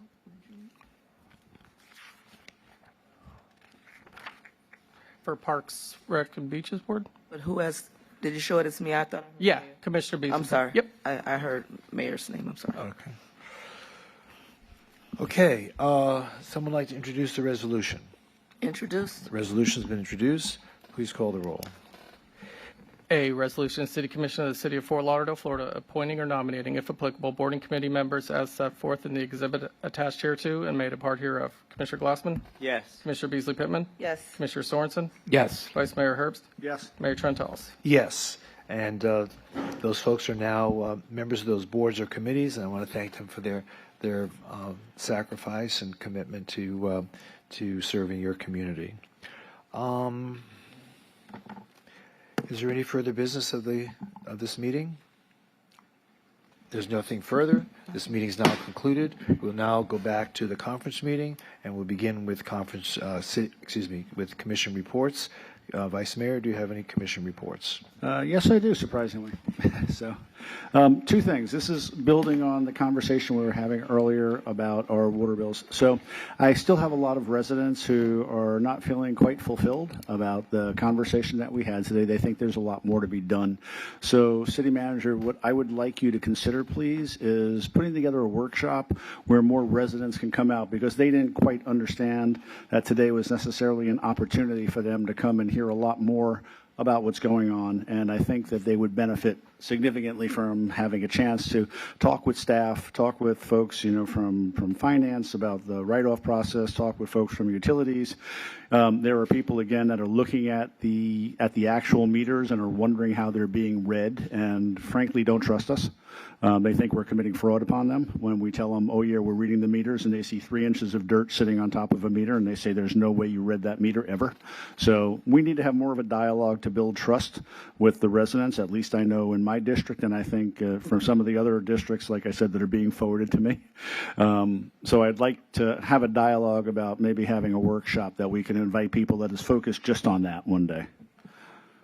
Thank you, Vice Mayor. Are you envisioning a commission workshop or No, just like a charrette type public, of thing, right? A community workshop. Yeah, I don't want to make it a commission chamber kind of a thing. I think just a community workshop where we bring people in. You can figure out what location works for you.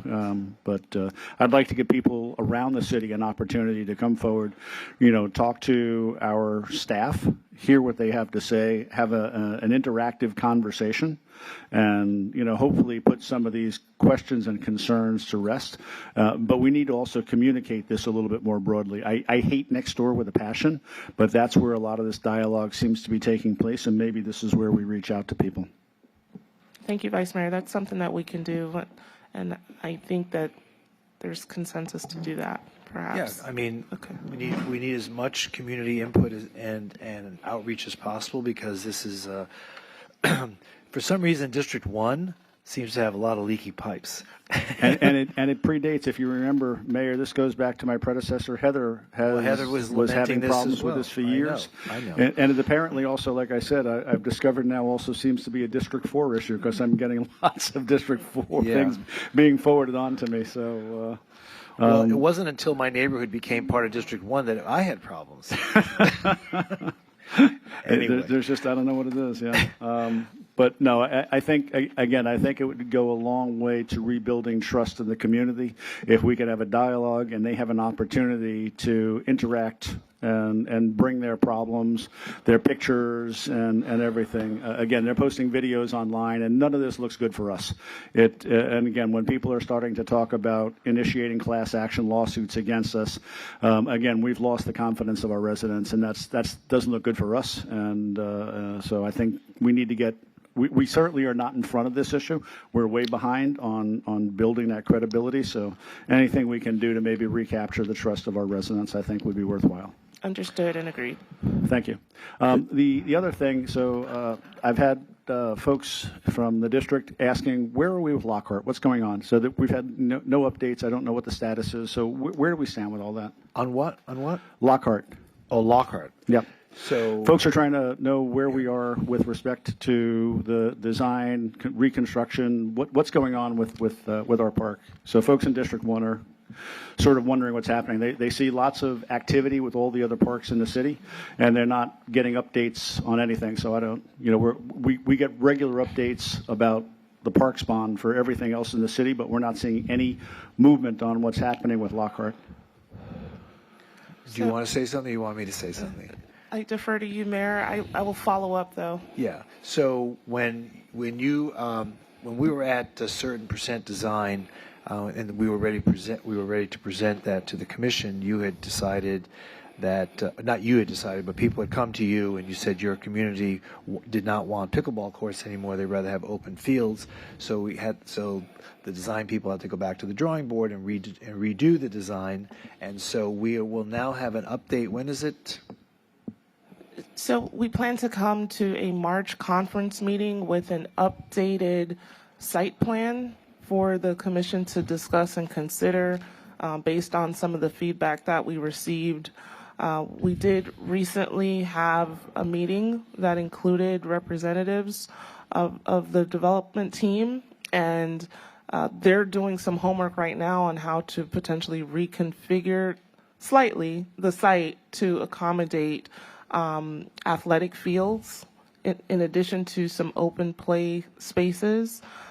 Just looking at how the site could be reconfigured to accommodate all of the preferences that were expressed. And that was the first meeting of March or the second meeting of March? Well, it really depends on how quickly they come back to us. We're hoping for the first meeting in March, if not the second meeting in Okay, March. so either the next meeting or the meeting after. Yeah. We'll have, because we've, in that meeting that city manager speaks of, we realized that we could probably create sport fields with I think we did soccer as well as, was it lacrosse? Well, the thought was to have it be Multi-purpose, yeah. Yes. Right.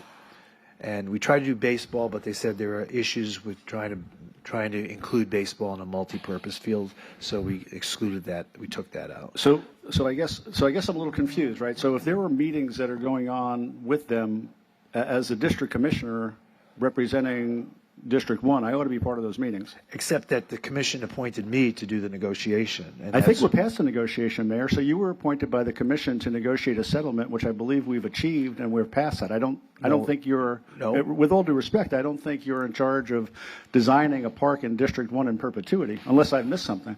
Well, I'm not designing a park, but I'm trying to complete the settlement negotiations with Inter Miami, and this is part of it.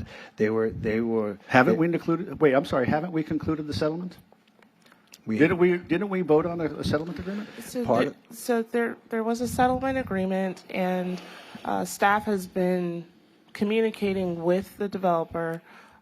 We were invited to a meeting through the mayor's office to discuss with the developer some opportunities to help move the project forward, and so we did attend and participate in that meeting. So let me sort of state my position then, Mayor. The rest of the commission, over my objections, appointed you to negotiate a settlement, which I'm not happy with, and I think I was very clear about that, but that's water under the bridge at this point. From this point forward, I want to be on the record that anything that has to do with the design of this park that impacts the residents of District 1 ought to be done with the guidance and direction of the District 1 commissioner. And it will be when we bring it to the commission. No. I should be the one at the table representing the interests of the community. The community needs to have an opportunity to weigh in on what this looks like, not after the fact. Well, there's not after the fact. It's a preliminary recommendation, and the point is that I don't make any decisions for the commission. I bring it always to the commission, and that's what the purpose of this next part of the process. I'm going to bring it to the commission, show the commission a proposal that's being made, and then let the commission decide how it wants to move forward. But Mayor, if they decide that want you to take over, then Mayor, you are usurping my role. You would not go in and redesign Carter Park. You would not go in and redesign Snyder Park. You would not go in and design Holiday Park. I don't know why you're coming in and designing Lockhart Park. Because the commission realized that You negotiated the settlement. You did that. Are you going to let me talk, or you want to just talk? I'm sorry. No, I'm incredibly frustrated to find out that negotiation, not even negotiations, design is taking place on the signature park in District 1 without the engagement of the District 1 commissioner. I'm very surprised. I can't imagine that the input of the district commissioner is not being sought. Does that conclude your comments? Yeah, at least for the moment, but please go ahead. So when the commission appointed me to go back and to negotiate the settlement and to try to come up with terms that the city could. Oh, okay. Well, I'll wait till you come back.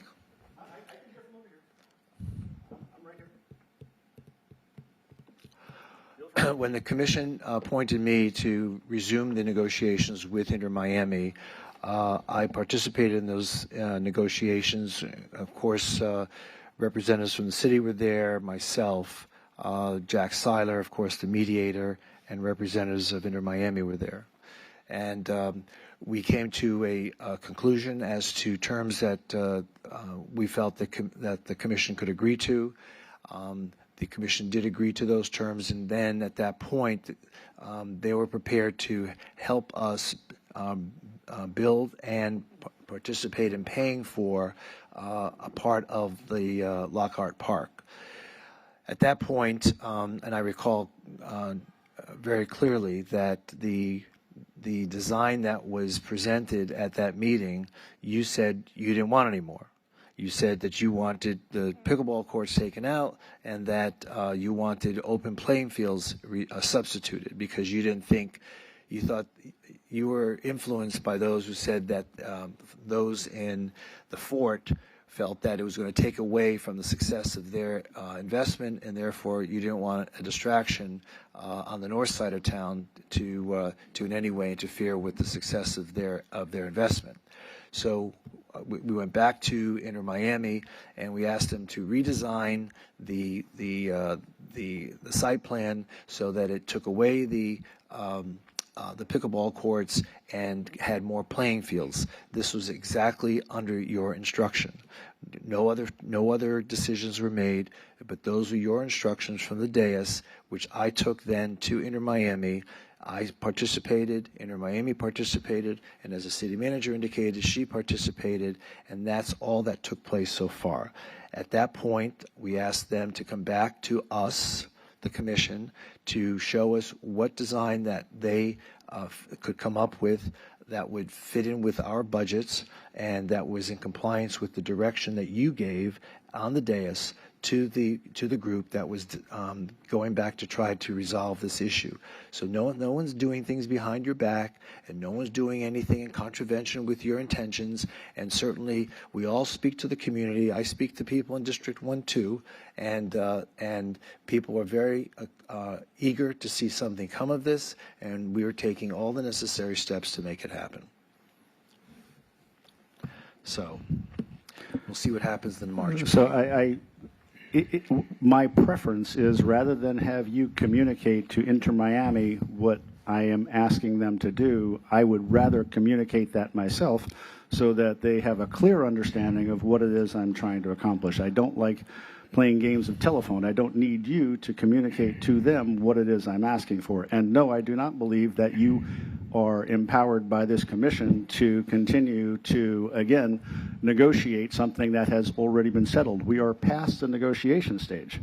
Well, that ship has sailed. We are past negotiation. On the other hand, look, if the commission is going to again empower you to continue handle all design for Lockhart in perpetuity, then again, colleagues, go ahead and have at it. But if that's it, all bets are off, then you know what? District commissioners no longer matter in Fort Lauderdale. I guess you just didn't hear anything I just said. No, I heard it very clearly. You went and spoke to Inter Miami on my behalf to design the park. Right. No, not at my direction. I did not ask you. I did not ask you to go I didn't ask you to go talk to Inter Miami. Come on. When did I ask you? You said you would rather. I said, Mayor, go talk to them? No, I didn't say that, Mayor. Those words would never come out of my mouth. Trust me. I don't want to have this conversation because all you do is talk over me. So I don't. To me, this is not a debate. This is all listening to you. Mayor, here's a suggestion. Well, it is my commission report. So yeah, if we want to get to that, yes, I do get to talk. This is my commission report. Yes, the but one you I asked rarely me questions, and I'm trying to respond. Okay. Let us move on. Mayor, here's just a suggestion. I think that it could be helpful for Vice Mayor Herbst to engage Inter Miami and talk with them and share whatever feedback. We're going to bring it back the next meeting or the meeting after, and at that point, the commission can decide what it wants to do. And it's anticipated that that would be a conceptual plan, not a full design. Right. It's a conceptual plan with, I believe, some numbers too, some cost numbers. I believe we left that with them. Okay, and just to be clear, I don't think there's anything preventing Vice Mayor Herbst from talking to Inter Miami about the park designs, Vice Mayor. Well, apparently they're not interested in talking to me. I would guess they would be happy to talk with you. It's just my guess. Right. So, yeah. Nothing holding you back from doing that. Okay. Anything further? So, Mayor, I'd just like to add in general, because the conversation about parks bond projects across all the districts have come up a lot lately. And I've asked the capital projects team to draft a potential prioritization and phasing plan for the remainder of all the parks bond projects. It's something that we probably could have done at an earlier stage. But I believe that because There's so many competing projects. We also have some grant funding that is currently available, and in the past couple of weeks, we've had to return some of the grant funding that has been awarded because the projects haven't advanced at the level that we anticipated. And so just like we did for Fortify Lauderdale, I would like to come to the commission with a potential phasing plan that's citywide that showcases all the projects and where we think they should land in terms of should they be in the design phase, should they be advancing, sooner or later, depending on the funding that we have available.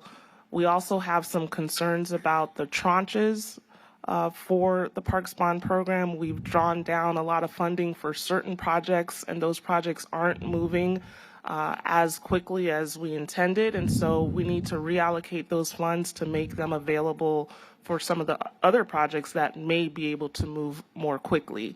So I'd like to have a more robust conversation with the commission about setting expectations for the delivery of projects. When everything is a priority, nothing is a priority, and that has sort of become the position that we're in. We have a lot of projects that are in motion but aren't necessarily advancing at the level that we need them to. So well, that's why you hired people to move these things forward. Yes, Mayor, yes. And it would seem to me that the ones that should be prioritized are the ones that are eligible for grant funding. And I'd hate to lose all that grant money just because we have not set our priorities in trying to move forward and fulfill the purpose for which the bond was passed. So you can bring it to the commission, and I'm not going to say you shouldn't, but I'm just saying, off the top, the projects that were eligible for grant funding should always be given priority. And I cannot believe you're telling me this tonight. Not that you knew about this, but I'm just saying unfortunately, you're the messenger tonight. So, but this is shameful. That is exactly what we intend to share with the commission, which projects have grant funding associated. And we've been sharing through the monthly Parks Bond letter to the commission when we see concerns with a particular project and grant funding. And so we have been communicating that, but I don't think we have done it in a way that allows both the commission and the public to understand where the projects are in terms of the timeline. Okay. Let's do it. So we're working on that. Okay. Thank you. All right. Commissioner Beasley Pittman. Thank you, Mayor. Thank you. I'm excited tonight. It's been very productive. We've been doing some things that I really enjoy, and opportunity to watch the district as well as the city stand in alignment coming together. I'm sharing first that Saturday, February the 7th, through Parks and Recs and the participants of the Play After School program, we were able to witness and take part in a cultural activity that's called Remembering Our Roots that celebrates Black history. This was held at Riverland Park, and the youth from the communities, the parks that were participants were from Crescent Park, Warfield, Oswald, and Bass. And I want to thank City Manager for coming out and sharing that good afternoon with us. And also the young lady our young student who did the pledge tonight. She was one of the participants. Yes, Skylar. She was one of the participants doing the event. And when she got here tonight, she was like, Commissioner, I remember you. Yeah, so it was a great experience, and it's always a pleasure to see our young people expressing themselves and having a good time. And I want to thank Park and Recs for what you continue to do, and the staff that works with the Play After School program. They put quality time in with our young people to help them express themselves. So thank you to Parks and Recs regarding the event. On Wednesday, the 11th, again, another night for us as a city to be very proud of what accomplishments we are making in regards to our group violence intervention program with our police. I want to give a special thanks to our chief of police, along with Captain Will August, Dana Baggin, and Sherry Finn. These are all individuals who were very hands-on, helping us to push this initiative forward. And this focus, to remind us all what the focus is of this opportunity, is to reduce the violence of crime throughout targeted areas, enforcing prevention and engaging opportunity through collaboration, all that aims for building trust and addressing the violence in high impact areas and neighborhoods. This initiative right now in District 3, it is a pilot program, but it is intended to go throughout the whole city, because we do realize that we are experiencing pockets of violence throughout our city. So this is not solely initiative for District 3, but we're starting with District 3. And this is the same initiative that we talked about at our priority meeting, where we talked about this particular initiative and being able to support it where it's not a one and done type opportunity. We want to be able to let it build, do whatever we need to do to continue to secure grants, and then also fund it through whatever opportunity through our budget moving forward. It will be a game changer for our city. Well, to that point, it's becoming a concerning and very, very disappointing trend in a lot of cities, including our own, where gun violence has become not only common, but we're seeing it happen amongst younger and younger people. The incident that happened in Fort Lauderdale Beach a few weeks ago, was between two 17-year-olds. Right. Where are the parents? How are they restricting access to guns? The incident that occurred just a couple of weeks ago, where a couple of people were killed in Victoria Park, and then the rampage continued over to Naples, I believe. Sarasota. I understand that was a family situation, but violence and through guns seems to be not taken as a last resort, but it seems like it's just so common that people don't even think twice about using guns to kill one another. I don't know how we get the message out, that this is not acceptable. I believe this opportunity will give us an opportunity to have a conversation, begin to have conversations. This program deals also with mentorship, aligning with individuals who may have a pattern for violent tendencies, in a sense, but a different approach. What we've been doing so far has not resonated. It has not been as impactful, and going in this direction, I believe, will give us a different air in what we're looking at. And you were saying, you don't understand what's going on right now, in a sense, just summarizing what I heard you to say. But the culture is so different now. You asked where the parents are. We have parents who are parenting, but unfortunately, children are influenced by the people who they are hanging out with.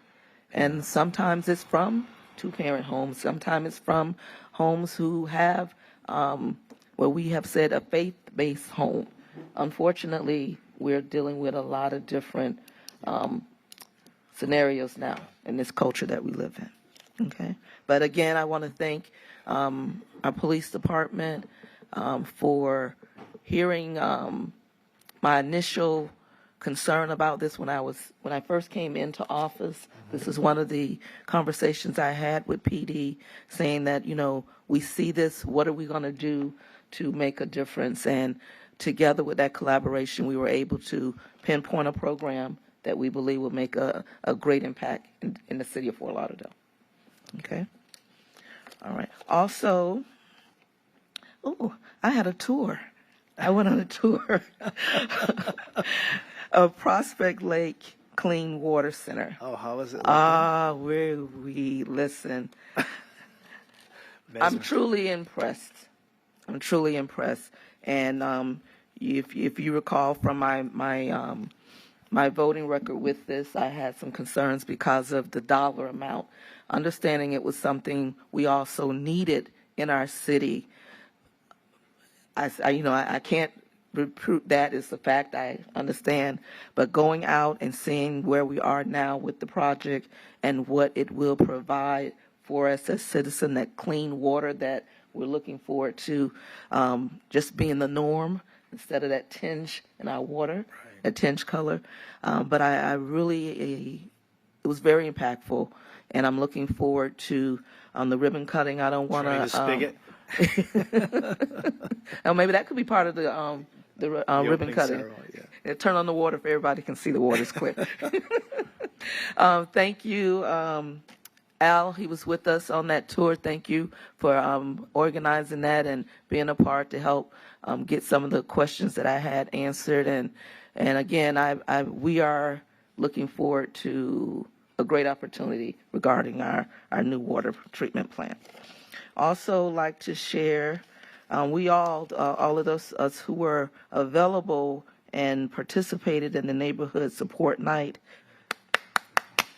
Wonderful, wonderful, wonderful job. Each year it just goes to another level. So to neighborhood support and the team there, great job. I really enjoyed myself. Also want to acknowledge Stranahan's High School Marching Band, their drum line, amazing. Those who, again, organized and put this event together. It was a fun night, and I believe the neighbors who came out, they would say the same thing. So whatever we do, City Manager, I'm in support that we continue this, and I'm hoping that, I believe my colleagues, they had a good time as well. So we'll see that continue as well. Okay. Oh, yes. Yesterday, February the 16th, I had the pleasure of attending a event at the Boys and Girls Club at the Nan Knox Club. They offered and shared their 4th annual HBC College Day. They had over 200 students in the room from over. The majority of them were from the 33311, and that includes Lauderdale, Lauderdale Lakes, our city, and then some other clubs from Broward County. And along with us there was their CEO, Chris Gentles, and also the director, Marquise Thomas. The hosts, the young people, the students that host the event, they were amazing. Want to give a shout out to Kiara, Mariah, and Timothy. They didn't share their last names, so I won't share the last names. But at the event, there were 6 colleges on site: Spelman College from Atlanta, Georgia; Bethune-Cookman University from Daytona Beach; also Florida Memorial University from Miami Gardens, as well as Savannah State, which is in Savannah, Georgia; Atlanta State University in Montgomery, and then also FAMU in Tallahassee. And also in the room was Dr. Tori Austin from Broward College, and we kind of laughed about it because he's an alumni from FAMU, so he had on his FAMU gear, and at the same time he was wearing his hat, his cap for Broward College, knowing that he's the president of the college, so he was working in 2 capacities. But it was a great event, and hats off to the Boys and Girls Club for offering the event and giving that exposure to our young people. I also would like to take this time to acknowledge this year Principal of the Year, which is Carmick Priester. She's the principal at Rock Island Elementary, which is in our city, which is in District 3. And it's a great honor to recognize that the principal from our city has been recognized as Broward County's Principal of the Year. And yes, let's give her a hand. Yes, great, great. And just to give a couple of her accomplishments that she's been able to achieve while she's been there, This is what the school board listed. I'm going to read this. She was recognized as 2026 Broward County Public Schools Principal of the Year for her visionary leadership and compliments to students and their achievement. As far as academics, the school was historically recognized as being a C school. Under her tenure, the school is now a graded school since 2009. Also, enrollment and attendance has driven up significantly, both for the students' enrollment and daily attendance. And they're citing that this is done through her student-centered approach. Also, the data-driven performance, it gives information about her leadership, the strategy that she used that directly impacts the academic performance and the proficiency. Her leadership for school culture, she's actively having in place mentor and coaching through her staff members that fosters also a professional growth with the staff. The school environment is creating an exclusive, joyful campus with a culture focused on high expectations, also meaningful connections between the students and the educators. She has a family engagement program that she also fosters. It's a strengthening the bond between the school and the local community by connecting families with essential resources, increasing parental involvement. Also, for community impact, she has put in place a scholarship fund that is named after Christopher Priester, the Educational Scholarship, which provides support for students and underserved communities. So congratulations to Principal Priester. One other item that I want to bring to be a part of my report, I would say, yes, I'm excited that in regards to Carter Park, that we're moving forward in regards to the bonds and the redesign of the park. We had a great meeting, community outreach. Want to thank Quentin for coming out, and I'm sorry the other two that was there with us, part of that team. Thank you for everything that you did. It was a great presentation. And what I wanted to bring up tonight, because I got an email, it's based on a permit, what is it? Not a permit, a petition, that's the word, petition, that's being circulated on change.org. And these are people I went through to see the names on the petition. It's no names that I really recognize, but they're saying that we're not doing anything for Carter Park. And the petition starts off by saying we need to revitalize Carter Park for our community. So what I'm asking, through Stratcom, if we could do something to get the word out additionally, where it's not just a pocket notification, that the whole city knows that we are actively working towards the redesign of Carter Park, to upgrade Carter Park. And I was really disappointed to see this petition, because we've really been working hard for years to get to a place to move forward, and we're ready to move forward. And again, we had the outreach conversation with the community. We have another one that's being scheduled, so we're looking forward to do this. But when I saw this, I felt it being counterproductive for what we're trying to do. So I'm asking if we can get Stratcom to align with me so we can get the word out, so we can disclaim this petition. Yes, Commissioner, we can do that.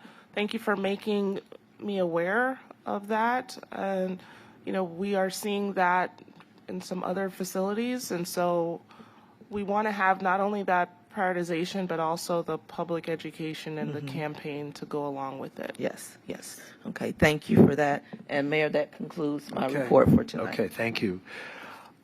Commissioner Glassman. Yes, thank you. So, Commissioner Beasley-Pittman, I want you to know, maybe we can investigate this, because this is very interesting what you just mentioned about the change.org petition about Carter Park. We have the same thing happening in Holiday Park.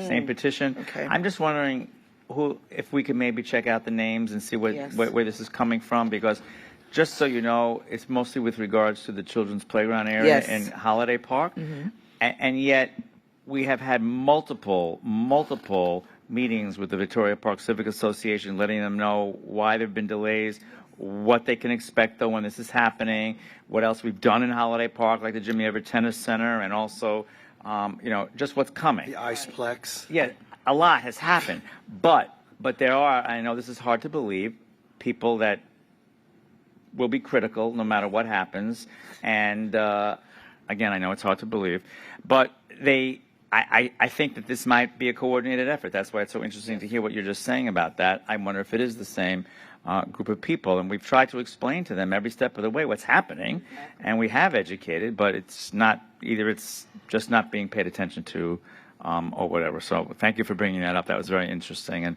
I think we should investigate the comparison of the two petitions and just seeing where that's coming from. Okay, great. Thank you. February 4th, it was a pleasure to meet with the South Gordon Road Homeowners Association. That was their annual meeting, also known as Navarro Isle. A great group of people, very engaged and really enjoying everything that's happening in the city. It was a very productive and very positive meeting. I want to thank staff that showed up, and obviously also police, always doing a great job presenting at these Homeowners Association meetings.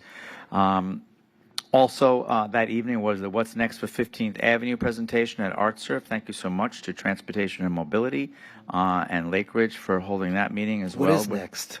Oh, there's a lot next. I don't have time to do everything right now. February 5th, we're moving along. February 5th, Seven Isles annual HOA meeting. And I want to thank Robin Lefcourt, who for the last 4 years has served as president of that neighborhood association. She's worked really hard and accomplished a lot for those streets in Seven Isles off of Las Olas.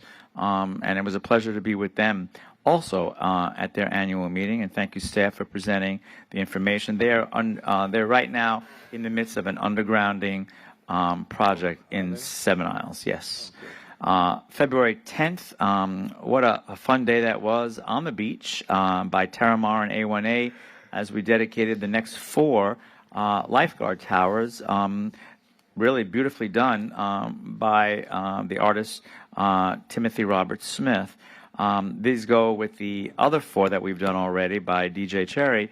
So now we have 8 of the 20 lifeguard towers, and I know that there's a call to artists coming out next month for 2 more. So we will be up to half, which is very exciting. When we first did that deal back in 2022, I know that I brought it to staff's attention just as an idea, and it's really great seeing it. Getting a lot of positive feedback. People really love it. People that use the beach all the time. Tourists were there that day also commenting. And it also got a lot of nice coverage. It was, I think, a couple of days ago on the front page of the Sun Sentinel. So thank you to all involved, and Josh and our Cultural Affairs Officer, and to also our Public Art and Placement Advisory Board for all of the work in selecting that artist and going through that process. I think they look really cool. It's not just art, it's not just a gallery, but it's also great for wayfinding and for public safety. And thank you to Fire Rescue for being there, and Ocean Rescue as well. February 12th, again, as Commissioner Beasley Pittman said, such a fun time, such great energy. At Neighbor Support Night, I've heard a lot of very positive things about that. It's really such an opportunity for folks that live in our city to come and meet the people that do the work every day. So again, yes, kudos to everyone involved in putting that together. February 19th, coming up Thursday, is the 116th annual meeting of the Greater Fort Lauderdale Chamber of Commerce at the Seminole Hard Rock. Also that evening, I'll be speaking at the Central Beach Alliance monthly meeting. And February 20th, I know that we'll be having a press conference letting everyone know the great plans that we have on the beach for spring break. That evening, I guess, is also a birthday party celebration for Mary Brickle's birthday over at Catch and Cut. How old is she now? Mary Brickle? Oh, she looks great for her age. What, like about 180, I think?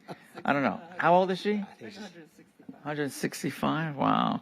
Well, congratulations to her. People said she could never get that long, but it's okay. And also February 21 is the annual Stonewall Museum Gala.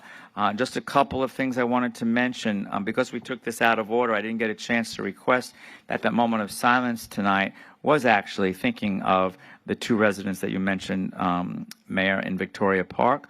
Larissa Blayudaya and her son, Ben Azizov, were murdered in their home in Victoria Park, along with their other family members in Sarasota. Such a tragic story, such a crazy story. But yes, that was just so sad. So I was going to mention that perhaps we could have done that moment of silence for them, but I just wanted to mention their names and that we did lose two residents in Victoria Park. Also, a question for transportation and mobility. I'm hearing that the Las Olas Bridge project is scheduled by FDOT to begin the week of March 23rd. I'm just a little concerned with spring break, and is this going to be an issue? Are they going to actually start work that's going to, put a crimp into the traffic over Las Olas Bridge? And also, I know that there's been a lot of dates circulating for a public meeting to sort of let people know what's coming, but I'm hearing that that's March 12th. That's not a lot of time in between March 12th and March 23rd to start the work. I'm just wondering about the timing of that. And also, Milos, if you could just let us know about, is that a hard start date, March 23rd, for FDOT to come and do that on the Las Olas Bridge? Yes, good evening. Milos Majstorovic, Director for Cities Transportation and Mobility Department. So, in terms of the background, FDOT did come to present before City Commission in December of 2024 on this project. Most recently, they met with us last week. They advised us that they are planning to start construction on March 23rd. And our feedback is that due to busy spring break season, we should not start any work that affects the right-of-way or the travel lanes before end of the spring break, which is April 17. So they're providing us with additional details related to the start date and what might be impacted at that time, and we'll be issuing additional information to City Commission via a letter to Commission.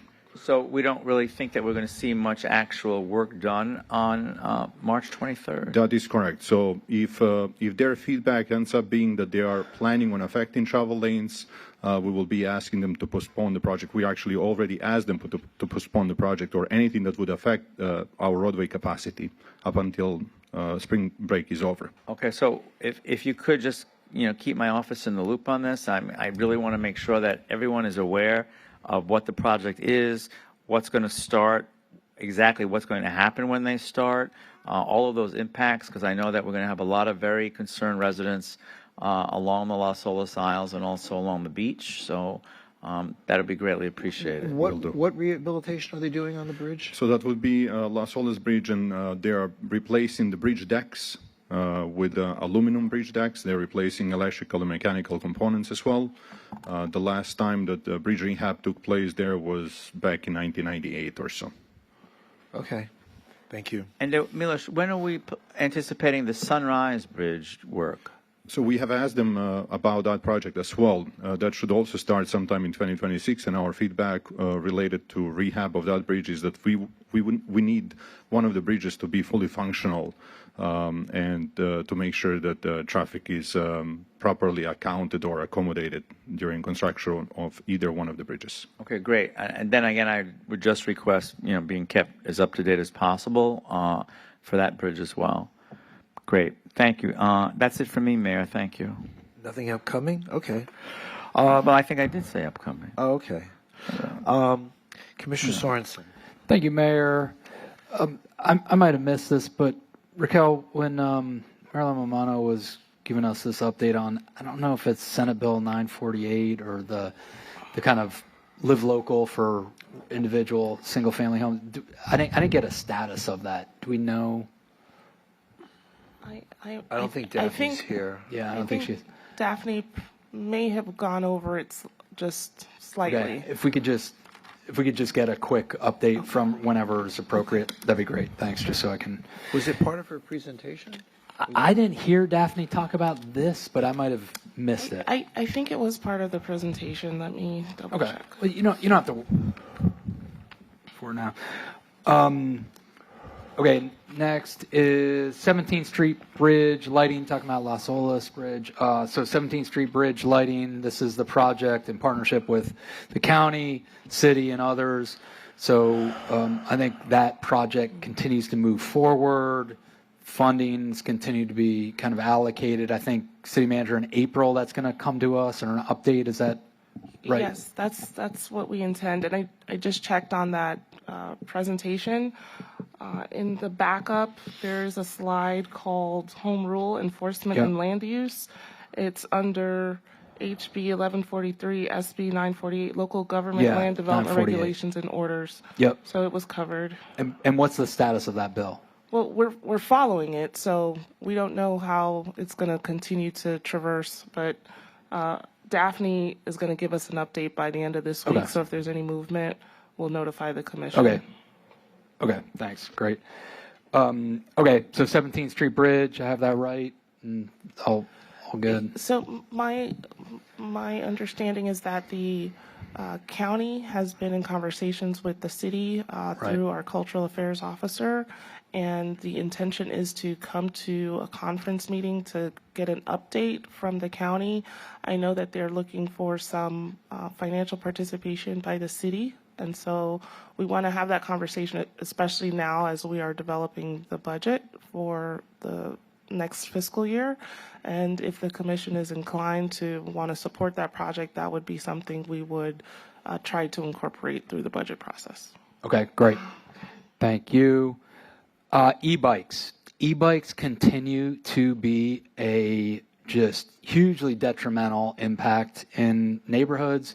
I'm at Holiday Park many nights, and they are tearing up our turf fields in Holiday Park. I'm on the turf fields, and they are flying by as I'm coaching 9-year-old girls, and they are flying by 30 miles an hour.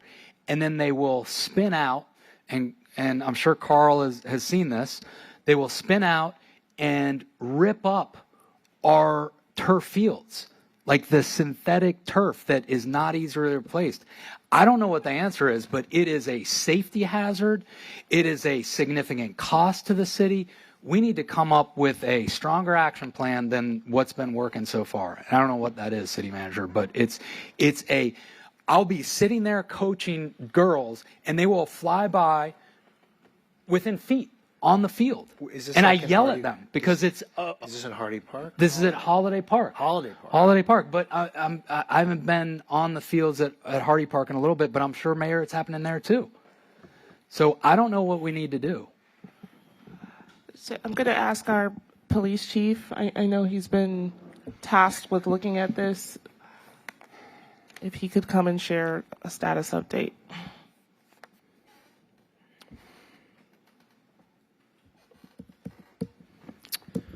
Good evening, Mayor, Vice Mayor, Commissioners, Bill Schultz, Police Chief.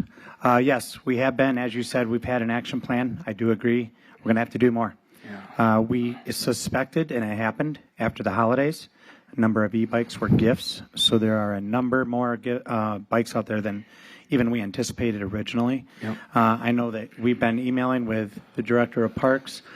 We need to expedite for sure getting signage up because that always helps with enforcement, but it also helps with education. And what I'm going to do too is work with our Strategic Communications Division. I think we need to do another round of public education regarding them. But I will state that when we were in Tallahassee this past visit, I'm sure we both, myself and the manager, mentioned it to our lawmakers as well. We need their assistance. The manufacturers, as we've discussed, have found some ways around regulations, and we need to work on that. Thanks, Chief. And I didn't hear that either, that just if we could get an e-bike ordinance, because when I was up there, I was talking with the state legislatures about that, but I don't know where it stands now. Maybe city attorney, if you have something. Yes, Commissioner, I don't know what the status of the pending ordinance is. We will check on that, but the thought was that because it proposed to do many of the things that you sought to do, that we all sought to do in our own ordinance, that we would wait and see what the state would do, as it would preempt us anyway. But that's separate and aside from enforcement, which is a different issue. Right. But my hope is that the ordinance will allow for more rigid enforcement in areas that we might not do right now. Well, We when we can't say do it. enforcement, are we saying we don't want any e-bikes in Holiday Park? They should, correct. There should not be e-bikes on. Period. They shouldn't on enter Holiday. the premises. Yeah, there's certain areas where they are currently not allowed. They're prohibited. So certainly that enforcement can take place. But what we were talking about earlier is the manufacturers have been bypassing some of the current laws by placing pedals on bikes that should not have pedals on them. They're too powerful. The pedals should not be an out for them. But that's what we discussed when we were in Tallahassee, and certainly I've discussed it with both Manager Williams and City Attorney. Mayor, just to clarify, I don't think we can preclude them from entering the park. Yeah, we can't do that. In totality. Yeah. We can preclude them from going onto certain areas of the park, so they should not be on the turf field ripping it up. What's the status of where the state legislation is on e-bikes? That's what I asked. If she's city attorney's working on it. Oh, Commissioner, is pending, and we'll find out whether it's moving or not. okay. Thank you. Well, I thought you were talking about hours. I'm sorry. Let's back up for a second. What do you mean we can't deny people access on e-bikes? What happens if we decided not to allow any cars in Holiday Park? We can do that. We have the right to do that. If we decide we don't want cars in certain areas, it's our street. If we don't want e-bikes, there's nothing illegal or there's nothing that can prevent us from saying we don't want e-bikes in certain areas. We don't allow scooters in certain areas. When we once had scooters, we had certain areas that they were prohibited from going on, like Las Olas Boulevard. They were not allowed to go there. So I don't accept that. Sherry, do you believe that we can't deny We can e-bikes certainly from entry? restrict. We could certainly restrict to bike paths in appropriate places and limit access in certain areas. We'd have to look whether we could expressly do that in open parks. And I think what we were hoping to do was to see what the state was doing, as it preempts us anyway, Right. and then go from there. And if we could add on to that, restrict it in location as well as enforcement. Because even if we restrict it, Mayor, they're going there anyway. No, but the thing is, if you say, oh, you're not allowed to go on the fields, you already opened the gate to let them come in. And now you can't just go chasing them around. I know the police department's not going to go running them down, so the enforcement's impossible. Just like on the streets, the chief has said, "Oh, we're not going to go chasing after these bike gangs on the streets because it creates a danger for everybody." Well, we're certainly not going to do it in the park. So enforcement's impossible. But if you restrict access completely in the park, then at least you're ahead of the game in trying to enforce the rule of they're not going in and tearing up our fields. At least you cut them off right at the beginning, and enforcement's a lot easier. But just to say, oh, well, you're just not allowed to go on the fields, that's going to be impossible unless you had someone standing there. And even if you had a police officer standing there 24/7, they're not going to go chasing them. Those bikes are fast. So anyway, I just think it's a lot of talk unless we're going to do something serious about it. I think it might be helpful for the chief to clarify what the rules are now for electric bikes. So, and you raise a very valid point, Mayor. It's very difficult to say where it's prohibited, where it's not prohibited. Yeah. Do we want to ban them from parks completely? I would say absolutely not, because there are legitimate users of e-bikes. It's become a affordable transportation method. I understand that, So- but maybe they should park them at a certain part. Agreed. Before they go in, and then Agreed. just walk the rest of the way. I'm with you, Mayor. I don't think they should be allowed in parks. Right. Yeah. I'm with you. And that I certainly can see, and I know that we've discussed it previously, myself and the Parks Director, because as with all new technologies, we catch up, and we're at that I point where we agree. need to catch I up. agree. You are right. But yes, we could do that. All right, that's the action plan we should be working on. Let's Understood. put a boundary where they're not allowed. See, at least with scooters, we had these geofencing mechanisms, right? Right. We don't have that here, No. right? So, I mean, I'd be in favor of not just Holiday Park, but so many of these other parks. Mills Pond, we spent hundreds of thousands of dollars on those fields. Same with Carter Park. We've spent millions in Carter Park over the years. We don't want to see those torn up either. They're next. Agreed. So, all right. Mayor, this state statute limits already what municipalities can do with regard to enforcement and location of use of e-bikes. And so we can't prohibit them from pathways and sidewalks. It expressly talks about the areas where we cannot prohibit them. But then it begs the question, if you're blocking out a park, it has a pathway in it, and we've just now stopped them from utilizing a pathway in contravention of the state statute. So this is something we're going to have to look at to see how we Let's can. look at that and see if any of that legislation denies us the right to restrict their access to the park. Period. Not just certain pathways, but to the park. Period. That's the question we need to answer. I think we have to be careful in how we craft that, because the interpretation would be that you have restricted their access to a bike path by restricting their access to a park. We will work on this to see what we can do to both restrict access and for enforcement. Okay, thank you. Thank you. Thanks, Mayor. Thanks, Chief. Appreciate it. Carl, I know you've probably seen it. I mean, we have these significant divots in our, multi-million-dollar turf fields. What's the cost of fixing that? What are your thoughts on that? Thanks. So, good evening, Commission. Carl Williams, Parks and Recreation Director. You're absolutely right. There are divots in them. We've discussed a couple of divots in the fields as well. The cost of them ranges anywhere from small but excessive, depending on how significant these are throughout the makeup of the actual field, which can go into the thousands of dollars, if not more. So we certainly recognize that, and we've addressed a couple of them by putting up some signage, which I believe was helpful to mitigate some of the issues at one of our other facilities. But we certainly can add some additional signage. I mean, I am always cautious of sign pollution, but I know that sometimes that is necessary for enforcement. And so that's certainly how we can assist. 12-year-olds cannot read a sign that says don't. No, you're right. And just, for awareness and full transparency too, I mean, it's also listed in our park rules now. And I know, in speaking with Milos, I know that they were working on an ordinance internally as well. So, all right. Well, Sherry, if you can get back to us on that, I'd appreciate it. Yes, ma'am. Thank you. Yeah, thanks. Thanks, Carl. Appreciate it. Talking about parks and Vice Mayor, I want to just check in on this. Is there anything prohibiting you from shaping park design of Lockhart Park right now? Well, originally I thought my direction was to settle the dispute and come back with a design that that we would try to get Inter Miami to build, because we thought that they could build it cheaper than AECOM, and that I thought was my direction. But not wanting to overstep my responsibility, I thought, let me first propose a design based on direction that the vice mayor had directed us at that one meeting, saying he wanted to take away the pickleball courts.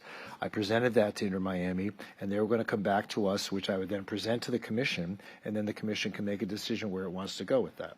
That's all it was. It wasn't trying to usurp anybody. Yeah. So if I can address your question, Commissioner Sorensen. So at that meeting, I proposed to the attorney that represents Inter Miami a suggestion, which seemed to have been endorsed by the commission, that we consider taking out the pickleball courts and using the space that would be freed up from that to create multi-purpose playing fields. And so I had asked her to go back to her clients, and I had expected that I would then be engaged in a dialogue to do so. I never received any follow-up related to that from her. So that's where it seemed to have been sitting. Nobody from the team or from Stephanie's office ever reached out to me following that initial direction to her. I did hear from Mr. Smith, who represents the team down at the fort, that he didn't think that proposal was moving forward, and so it seemed that it was dead, and that was the last that I heard of it. So apparently nobody from Inter Miami seemed interested in having a conversation with me, and apparently the mayor is still thinking that he is continuing the negotiation process under the previous authorization to handle negotiations with Inter Miami. So when I apologize if I could just finish that thought. So when I brought up that suggestion, it was a way to tie in the fact that we had abandoned multi-purpose playing fields for children in favor of surface parking, and this was a Hail Mary to try and get that back, giving up the adult pickleball course in exchange for something for kids, which is what I think parks at the end of the day really should be about, is recreation for children, first and foremost, and hoping that would be well received by the owners from Miami, and was hoping and expecting that I would be engaged in a dialogue about what the community would like to see up there. Okay. I just have a question. Okay. Does any of the design actually play into the negotiation part in terms of the settlement, or is that just separate, or is there a piece here that I'm missing?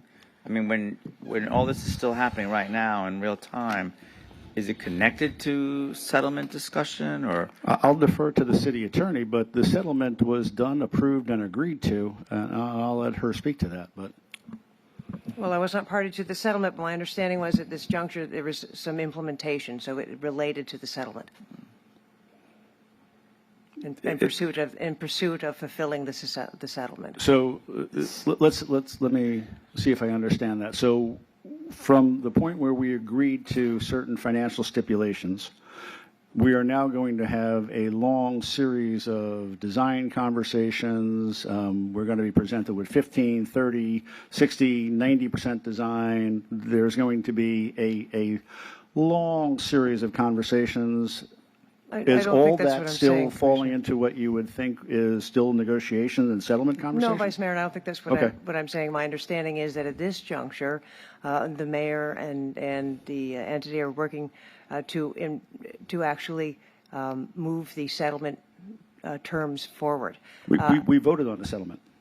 To the implementation of them and the design of it, so that it can come to you and you could finally close that matter.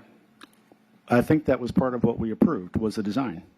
And then we're going to keep bringing back further iterations of the design, because that's the normal process. Well, no, that's not my understanding. Okay. There's always a conceptual design, right? We had a conceptual design that was part of what was brought back to us. There will be further refinements of the conceptual design. Again, conceptual design, 15, 30, 60, 90%, full engineering drawings. Yes. So at what point do we stop? Where's the line?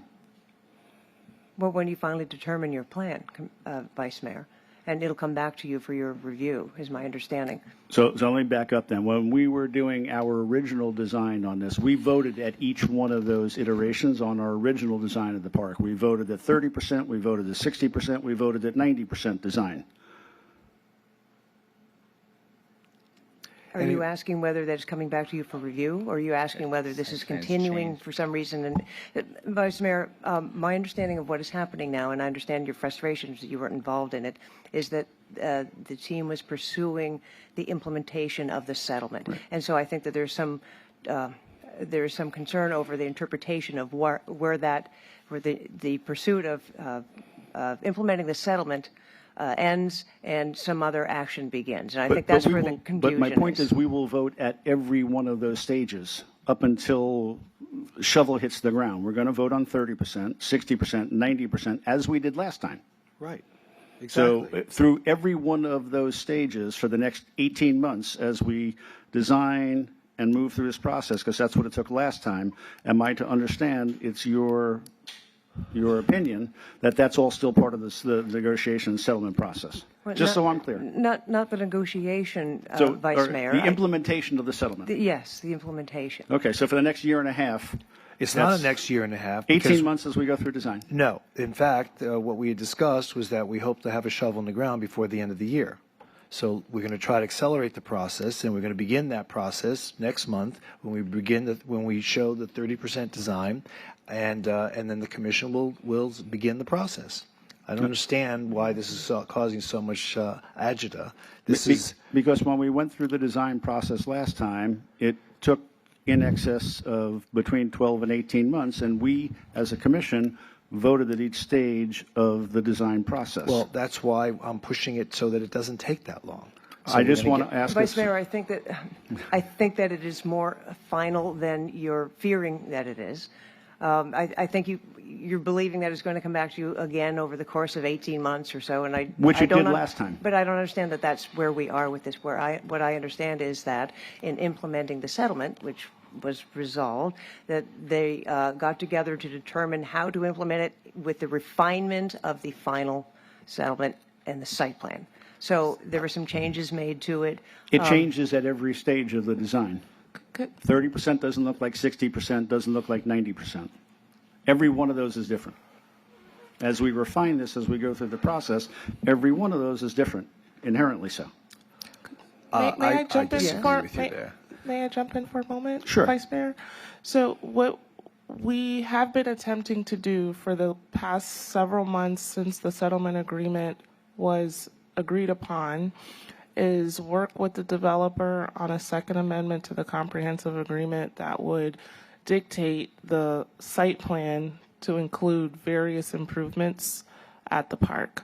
I'm going to ask Ben Rogers to come forward just to share a little bit more Right, about. so I guess I want to know what else is changing now. Is the community center changing? Is the dog park changing? Or is the open playing field, the passive field changing? Like, what else is changing? So there's a list of community site improvements that were included as part of the settlement agreement that are to be included in the second amendment to the comprehensive agreement. What was requested by the commission is to look at the parking, look at the pickleball, look at how we can have those multi-purpose athletic fields. And so that's the discussion. That's the discussion point we're at now, to have a conceptual design that would come back before the commission for consideration to then be included as part of that second amendment to the comprehensive agreement as stipulated by the settlement agreement. And Ben Rogers, if I miss anything, please let me know. No, that's correct. I give up. So I think two things can happen at once. You know what? I don't care anymore. Really, I don't care. Don't worry about it. Okay. Well, I think two things can happen at once. I think the mayor can continue working and implementing the settlement agreement, and the district commissioner can work with Inter Miami on design aspects and preferences and feedback and guidance. Both those things can happen. Absolutely. Good. Okay. Fantastic. Okay, so at the one of the March meetings, we'll bring back the latest result of the effort to move this forward, and the commission can make a decision how to proceed from that point Great. forward. Yeah, that sounds excellent. Okay. All right. Thank you. That sounds good.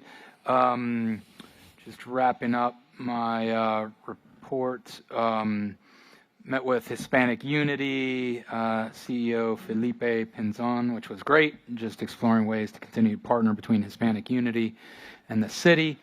Went to Las Olas Association at their annual meeting, which was great. A lot of excitement about the direction of our downtown, which was excellent.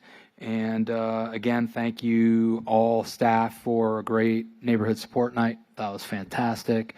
Raquel, thank you for your continued leadership, steering the ship of the city. You're doing fantastic. Staff's doing an excellent job. Really appreciate it. I thought it was a great turnout. And it's also today's the Lunar New Year and the first night of Ramadan for those celebrating. So I want to lift that up. Mayor, all yours. Well, we didn't do a good job in fasting, I'll tell you that. Yes, we did not. All right, thank you so much. Just a couple of things.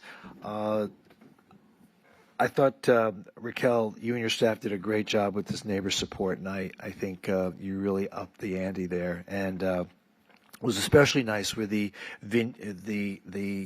I guess you call them vignettes, that each department had a nice setting, and you really felt like you were entering a different world every time you went into a different area, whether it be public works, whether it be DSD. Everything looked really, really great, and a lot of excitement, and I thought it was really well done. So thank you for your efforts in putting that together. Also, on the 14th, I attended the Fort Lauderdale Firefighters Remembrance Ceremony. We do the same with the police department, but too often, I think it's the first time I've ever done it with the firefighters, and I really appreciate being asked to participate in that, and it was really a very moving ceremony, recognizing those firemen who lost their lives in the line of service here in the city of Fort Lauderdale. So on the 19th, we have a groundbreaking at Bass Park, and that's at 10 a.m., so everyone is welcome to participate in that. Also that day, it's going to be a busy day for me, Chamber of Commerce is having its annual meeting, its luncheon at 11:30 a.m. at Hard Rock. I think we have a table for that. Is that correct? I believe that's correct. Okay. Wanted to pay tribute to the Chamber and also hear their update on efforts that they've made throughout the year and bringing business to the community. On February 26th, the MPO is having a Safe Streets Summit. It starts at 8:30 a.m. at the Broward County Convention Center. Everyone's invited to attend. And then on February 28th is the Sistrunk Parade and Festival. I think the step-off is at 8:30 that morning. And so everyone's welcome to attend and participate. Looking forward to that. Hopefully the weather holds up, and really, it's always an exciting time. What's that?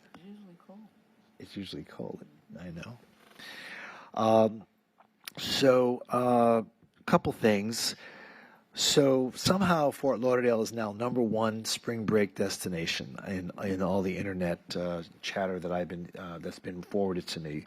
So as we look forward to hosting the college kids that come to Fort Lauderdale, I know the police department and the fire department have collectively been working together to ensure that we provide a safe environment for the folks that come to visit here.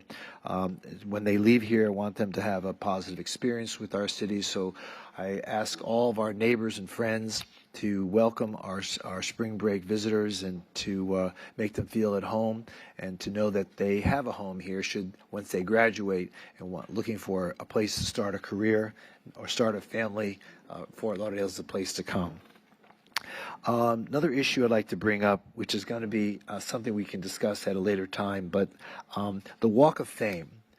Now, the Walk of Fame, we're going to hear a report in some future meeting recommending 4 individuals to be recognized in our Walk of Fame. But folks, we're running out of sidewalk, and we should consider reducing the honorees from 4 to 2, not this time around, but in the future. Something to think about. I just put it out there because, like I said, you keep extending it. We already have a lengthy number of feet that where we've recognized people. We have a lot of stars, maybe 50 or 60, and just thinking ahead, can we still accommodate 4 people every year, or should we reduce it to 3 or to 2? Something to think about as we go down the road. All right. But don't worry, Commissioner, there'll be a room for you. Where the sidewalk ends, Silverstein. Great. We got the wave wall. We have the plenty wave of wall, places okay. for you. Anyway, we'll commemorate you. City Manager, your report. Just on the Walk of Fame, only because I don't know the process, is that currently There's a committee. Okay. And there's a committee that's going to recommend to they're going to be asked to be on the agenda, and we vote for the 4 people that they recommend. I'm not sure where that is right now. Who's in so charge at of that point, will the commission recommend reducing the number for the next round? I'm asking the commission to think about it. I would like it at that time to do it, but maybe the commission doesn't. Yeah, want I agree. I agree. I think 1 or 2. 1 or 2. 2 max. 2 max. That's a Citizens Recognition Committee, isn't it? Yeah. Yeah. What do you have to say about this? When are you bringing it up? Good evening once again. I just wanted to just mention that, yes, you're right. There are 4 candidates, and it's going to be coming, I believe, on the second meeting in March. Second meeting in March, okay. Yeah. And they're all worthy recipients. I think I saw the preliminary nominations. They're all great people. But, that's why I don't recommend that we do it this time, but in the future we should, reduce it to a couple every year. And I think I think that makes the most sense going forward. Right. All right. Anything further? Not on the Walk of Fame. No, but I'm saying in your report. Oh, sure. So I want to take a moment to also acknowledge neighbor support. They did a fantastic job, and they were a little short-staffed during that time period. So I think they did a phenomenal job with pulling it all together. So thank you for your support. The theme was City of Champions, and I thought everyone did a great job being creative. And I think that extends, that champion concept extends to a wonderful team that on Friday last week dealt with a major water main break in our city that impacted so many. And I want to highlight the members of the team who worked to resolve that issue, both in utility services, in our fire rescue department, in strategic communications. So if you'll indulge me, I just want to call their names.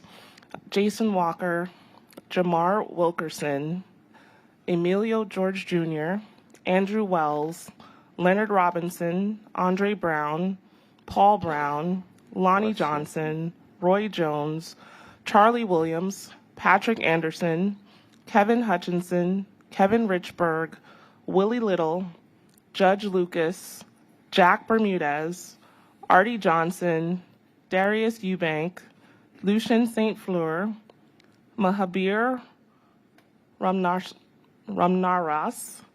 Arshad Ghaffur, Herbert Stanley, Thomas Williams, Jayla Williams, Christina Nunez, Mariah Collier, Albert Carbon, Chief Steve Golan, Assistant Chief St. Fleur, Deputy Chief Frazier, Ben Rogers, Brad Kane, Kevin Polito, Ashley Dessard, and I'm sure I may be missing a few, but we really came together as a team to try to mitigate and manage that situation as best as possible.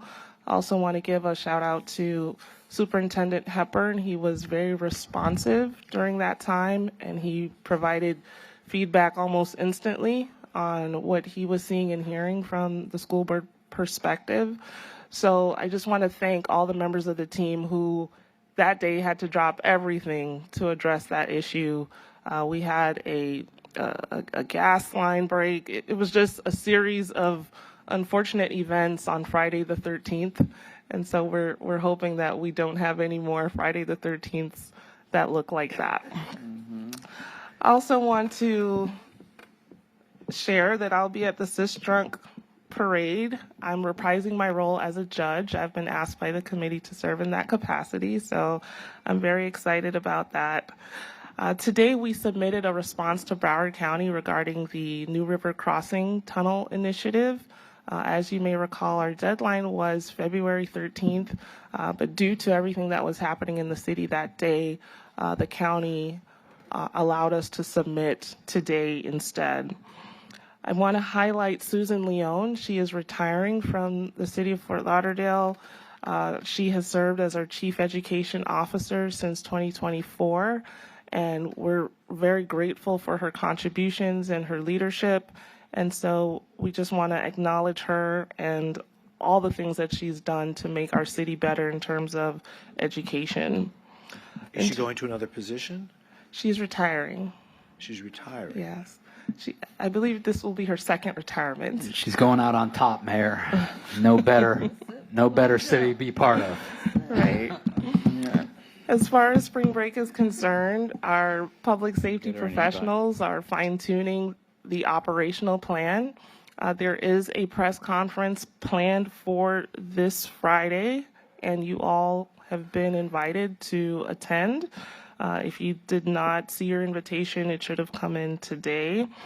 I also want to highlight that I was able to visit with the Beach Business Improvement District recently, as well as the Affordable Housing Advisory Committee.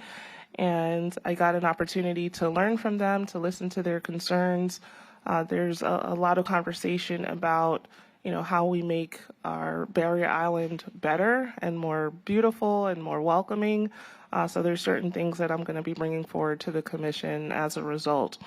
And of course, the Affordable Housing Advisory Committee, they shared their concerns today. It was great to hear from them, and I think they appreciated my contribution to the conversation. So thanks again. You would have noticed LTC number 26-040 as part of your backup materials. It's about the police department headquarters. We've given an update that our police personnel have started the move-in process, and we're very excited about that. We do anticipate receiving documentation related to the Phase 2 report. We know that our police personnel who are currently moving in, should there be any additional work required as a result of the Phase 2 report, that can happen while public safety personnel are in the building. We can isolate the areas that might need additional work, but we're still waiting to get the finalized report to identify if any such additional work would be necessary. And Anthony Fajardo is here if any additional details. Has the TCO been? We have a partial certificate of occupancy, so a PCO. TCO. We have a P. What's partial. a PCO? Partial. I'll let Anthony explain God. why there's a P. You make this up as you go along. Good evening. Yeah, acronyms, it's all good. Anthony Fajardo again. A PCO is a partial certificate of occupancy. It basically recognizes the parts of the building that are fully complete and you can occupy. The reason we can't occupy the whole thing is because we still have work going on by the community center and some of the emergency exits. So that portion of the building we cannot occupy, hence partial. So so are people working there now? There are people in the building now. Yep. Oh, okay. Yep. All right. Okay, good. Demolition seems to be coming along very well. Demolition from seems to my be going very perspective. well. It's a little over 35% done, and there was some concerns, the proximity of the demo next to the new parts of the building. There was no damage. No problem. Great. Good news. Thank you. Thanks for your work, Anthony. You're welcome. Mayor, I'm sorry. Go ahead. That just triggered a conversation I just thought about. In regards to our headquarters and we celebrating 250 years as a country, I'm suggesting that we do a time capsule at our new headquarters that would highlight and celebrate the 250 years. Who we are in 2026 here in the city of Fort Lauderdale. So in 250 years from now? No, 50 years. We can open it in 50 years. 50 years. I'll be still here. I don't know about the rest of you all, but I'll still be here.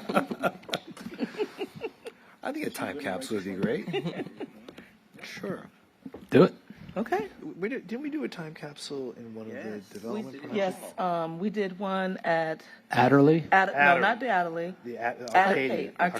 Arcadian. Yeah, we did one at Right. Arcadian. We did a time capsule there, yeah. But I think it would be a good idea if we do that. We're opening, this is a great year to be opening our new headquarters, and we can celebrate in that manner. So we'll follow up with information about a ribbon cutting ceremony. We know that we won't be able to utilize the community room for commission meetings until a little bit later. May, I think you said. I had always said spring. It's probably going to be closer to June, Mayor. Well, spring goes till June 21st. So, God, what's taking you guys so long to build a parking lot? We have one meeting before the parade. Yeah. All right. Do your best. I just, it would help save us some money. All right. That concludes my report. Thank you. Great. Thank you, Anthony. Sherry, do you have any report tonight?